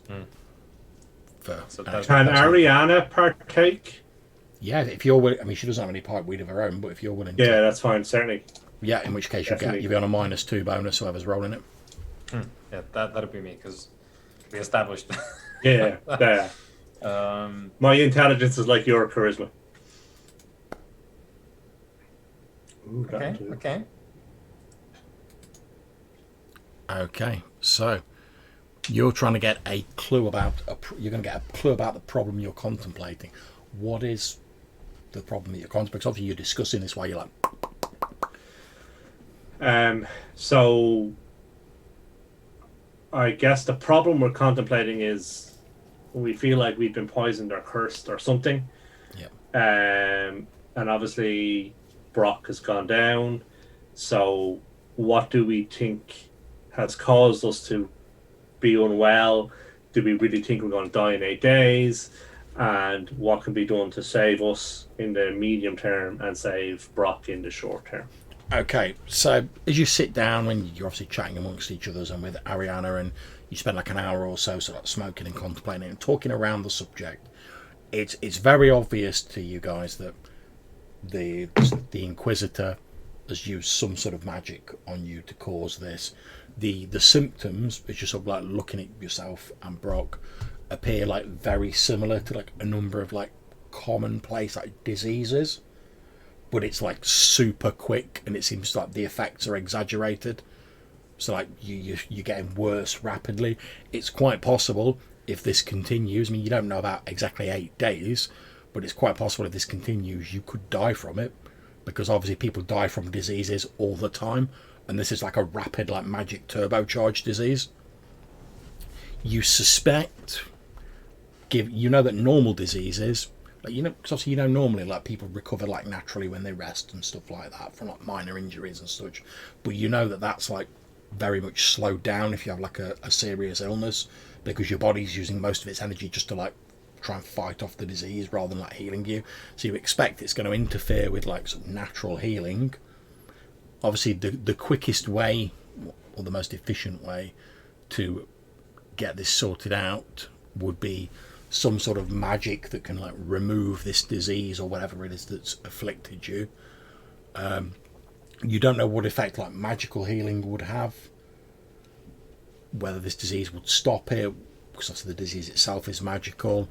You expect your natural healing is going to be like, if not cancelled, it's going to be like vastly like reduced. Okay. And you expect like the main way you can like get rid of this is magic. And it's not so much like the hit point loss that's going to get you. It's just going to be the natural like rapid progression of this disease. Okay. Because you're not actually, although you're feeling worse and worse, you're not actually like losing hit points, so to speak, but that the disease is progressing. Okay.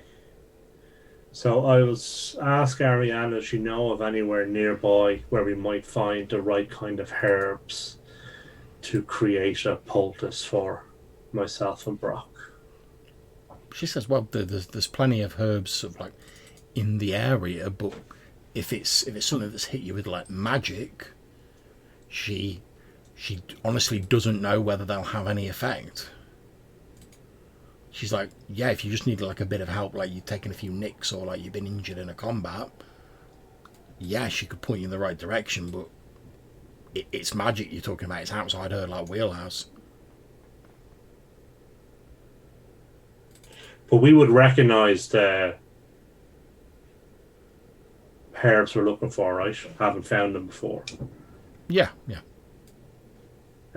So could we describe them to her and ask her, does she know if there's anyone nearby they might grow? Yeah, I don't see why not. Yeah, you sort of explain to her what you're looking for. That's absolutely fine. Let me just bring up the rules for that.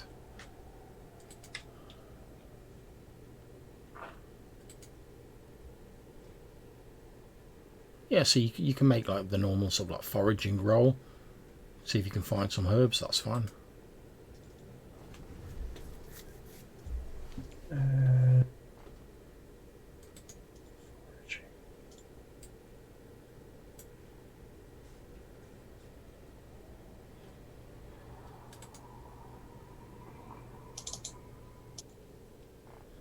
It's not configured properly, hang on.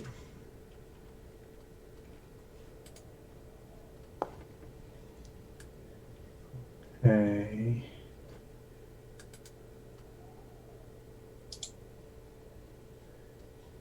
So I think because I'm a hunter. No, I can't do. Okay, it was fire. So okay, but that is still a opportunistic. Sorry, it's a dedicated success. Okay, that's absolutely fine. So as you're hunting around, you find with the aid of Ariana, you find enough for like a single dose of a herb that's called a lankswith, and you know that it's normally drank as it's like a herb. It's pounded down. It's mixed with hot water to make a tea, and it is reputed to like cure like common ailments. So you might give someone some lankswith tea, like if they had the flu or they were under the weather or something like that. Okay. And it's normally like it's actually lankswith itself is actually like the powdered root of like a sort of floating like weed that's found in like, it's quite hardy. It's found in like bodies of water. Okay, so I guess we'll make the tea and feed it to Brock and see if that at least. Okay, Brock, you are now on 1 hit point. So you sort of slowly come round. You still feel like death warmed up as you're sort of fed this tea, but you are now conscious. I mean, you feel like you could drift away at any moment, and you're still feeling sick. You're still sweating. Malcolm's not looking very good either.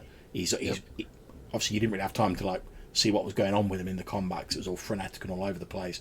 But looking at him now, you're like, whatever's happening to you is obviously happening to him, although he doesn't look like he's quite as far along as you. Yep. And yeah, so with a bit of a spluttering and like a Brock slowly brought round by this tea, although it doesn't look like it's a long-term solution. It's just sort of like got him moving again in the short term. Yeah. Okay. And do we know if there's any clerics in Fort Eastburn? You don't know for definite. Okay. You've not encountered any there. You've not heard anyone be like, "Oh, there's a marvelous cleric in Eastburn." There might be. You don't know. That's the only place of any size, isn't it, around here? Well, we know there's none here. Oh, the Twin Knights. Did we meet them? Are they a adventuring party? Yeah, that's the party that Ariana used to lead before she retired. Okay. And are they in the area? And does she know if they have a healer? Okay. Well, you should be able to see them on the map. They're actually just outside the Okay. Deersun at the moment. See, you know, because obviously you met these guys previously. They were the ones who sort of pulled up the boat on the beach of Witch Isle. Oh, Previously, yes. you met there. So they have an elf and a dwarf. That's right. They've got Giles McGurdy as the dwarf, and there is Jebediah Barnard, the elf who likes flicking his hair cinematically. You don't recall them having a cleric. As far as you're aware, they had a magic user called Simon Duran. There was Moses Anderson and his sister Eliza, who are like warriors who now lead it, the party. And there was obviously the elf and the dwarf, Jebediah and Giles. And would we have any idea if any of Balamora's people were healers? It's probably unlikely because dwarves like magic about as much as Brock does. Yeah. The only very slight chance you think you might have is obviously you sort of like as a wild, as an elf, you sort of specialised a bit in like, you know, you went into like your rangery thing, whereas like your more standard like elf, as in like class elves, do have magical abilities. I mean, you don't really know what Jebediah Barnard, the elf in the Twin Knights, is rocking, but like there's a possibility he might have some magical abilities that could help, but it's not a certain thing. Okay, well, I think it's definitely worth asking because he's nearby, right? Because we feel like there's a ticking clock. Yep. So I guess we should just head out to wherever they're camped and. Yeah, they camped about a mile outside of, to like the northeast of Deersun. That's not a problem. As you approach, obviously they see you and they sort of hail you because they know you. Obviously you've got Brock on the cart, presumably. As you sort of head over to them, you see like Giles McGurdy's like the first one to see you, and he's like, "Ho there! Hey, been a while." It has. I hope your adventuring is going well. He says, "Yeah, he says, passable." Aye. Oh, God's man, you're looking. Are you unwell? I am quite unwell. Is Jebediah available? He leans over and he's like, Jebediah, some old friends have come to see us. At which point, sort of stepping into like the light of the full moon, flicking his silver hair over his shoulder, you see Jebediah sashay out. He walks over and he gives you the standard sort of elven greeting, as discussed previously. And he says, "And what can I do for you?" I have been cursed by the Tosin Inquisitors. His face wrinkles up when you say that. He's like, "Oh." As has my friend. It feels like we are getting worse by the hour, and I am wondering if you might have any means of assisting us or knowledge that might benefit us. He says, "Well, I do have certain mystical abilities, but none I fear that could aid your current situation.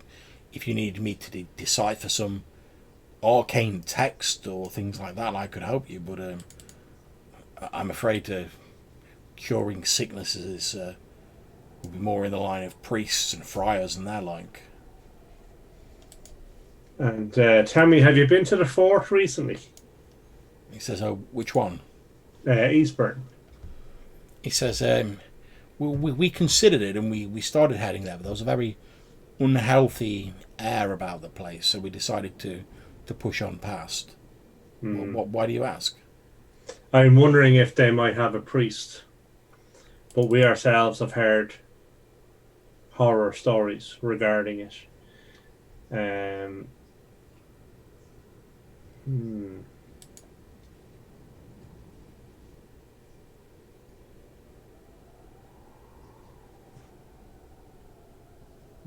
Have you seen any ships come into the cove of late? He says, no, not recently, I'm afraid. Okay.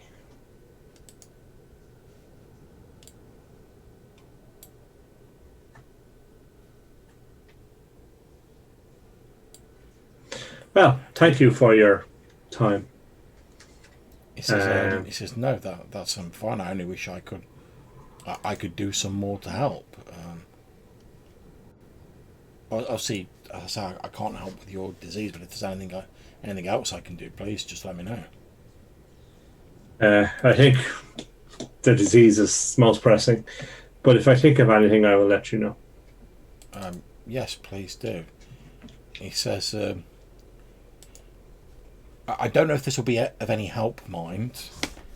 However, whilst we were travelling to the area of Dear Son, he said, he sort of like points into the distance, and he says, we passed by a small creek in the mountains here, and he said there was a small settlement. I mean, a little more, barely a village, almost a hamlet.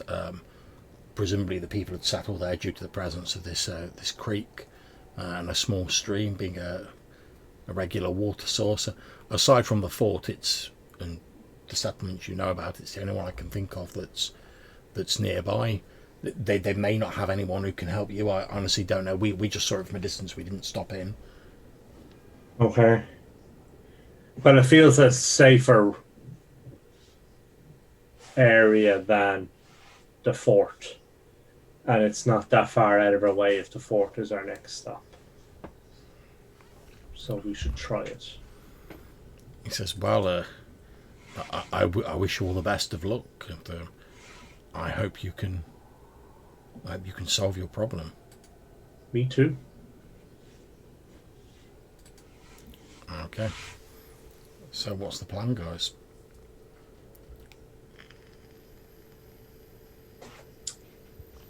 I guess we want to check this place out, do we? Yeah. There's nowhere else, like. It's that or the fort, I think, like you said. Yeah. Okay, so I think.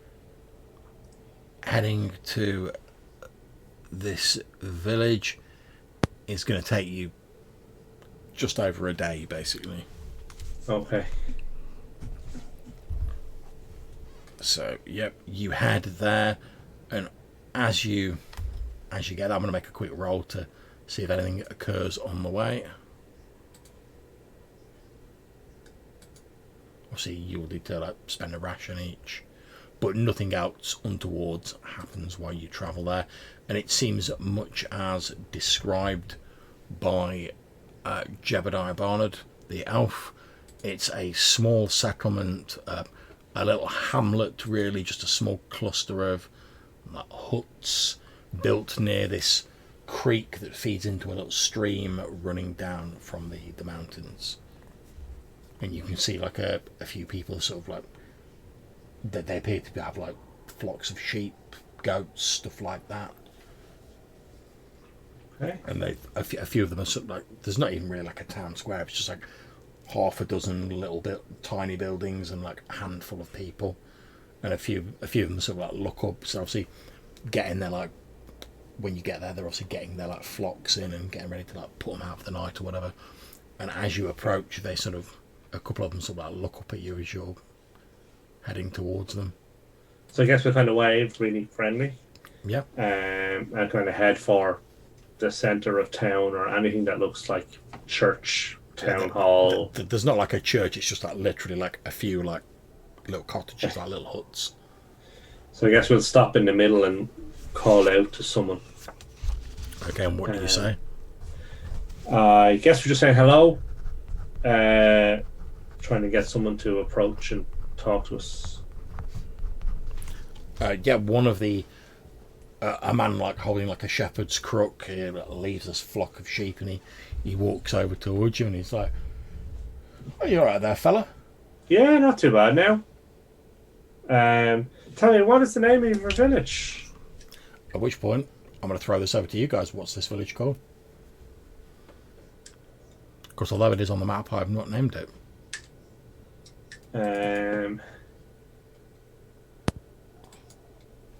Shepherd's Haven. Okay, that's fine for me. So he says, "Oh, he says it's Haven, Shepherd's Haven, if you want the full name." There's most folks around here just call it Haven, though. Nice. We're from New Zealand ourselves. We're a little bit south and east of here. Tell me, my good man, do you have a healer in Haven? Okay, at this point, roll me a d6.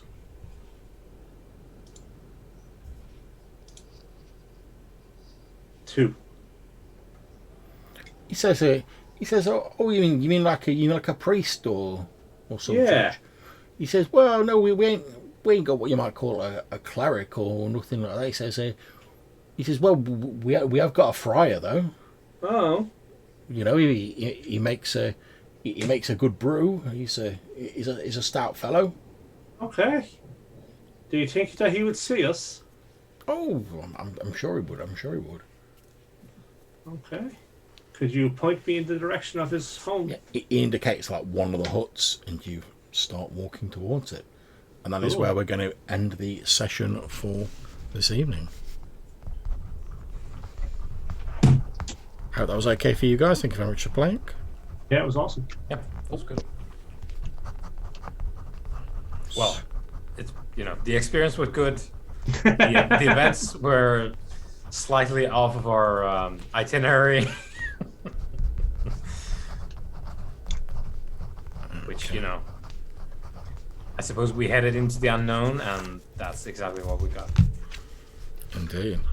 Well, I guess we will be picking a battle with a priest who can't speak her bit.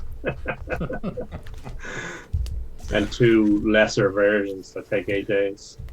You don't think you were lucky only had like one of those like finger of death spells like memorized, Uh, where it's just like a make a save versus death, or you are dead. I do love finger death. Yeah, that's that is a slight escalation, Indeed. Okay, now obviously we'll sort out XP and such like in a moment, but for now I'm going to end the stream. So just thank you again to my wonderful players, and to anyone who's watching this now or in the future. We hope you've enjoyed it, and I hope you've had as much fun as I have running it. So thank you very much. We'll catch you again next time. Take it easy. Take care, guys. Yeah.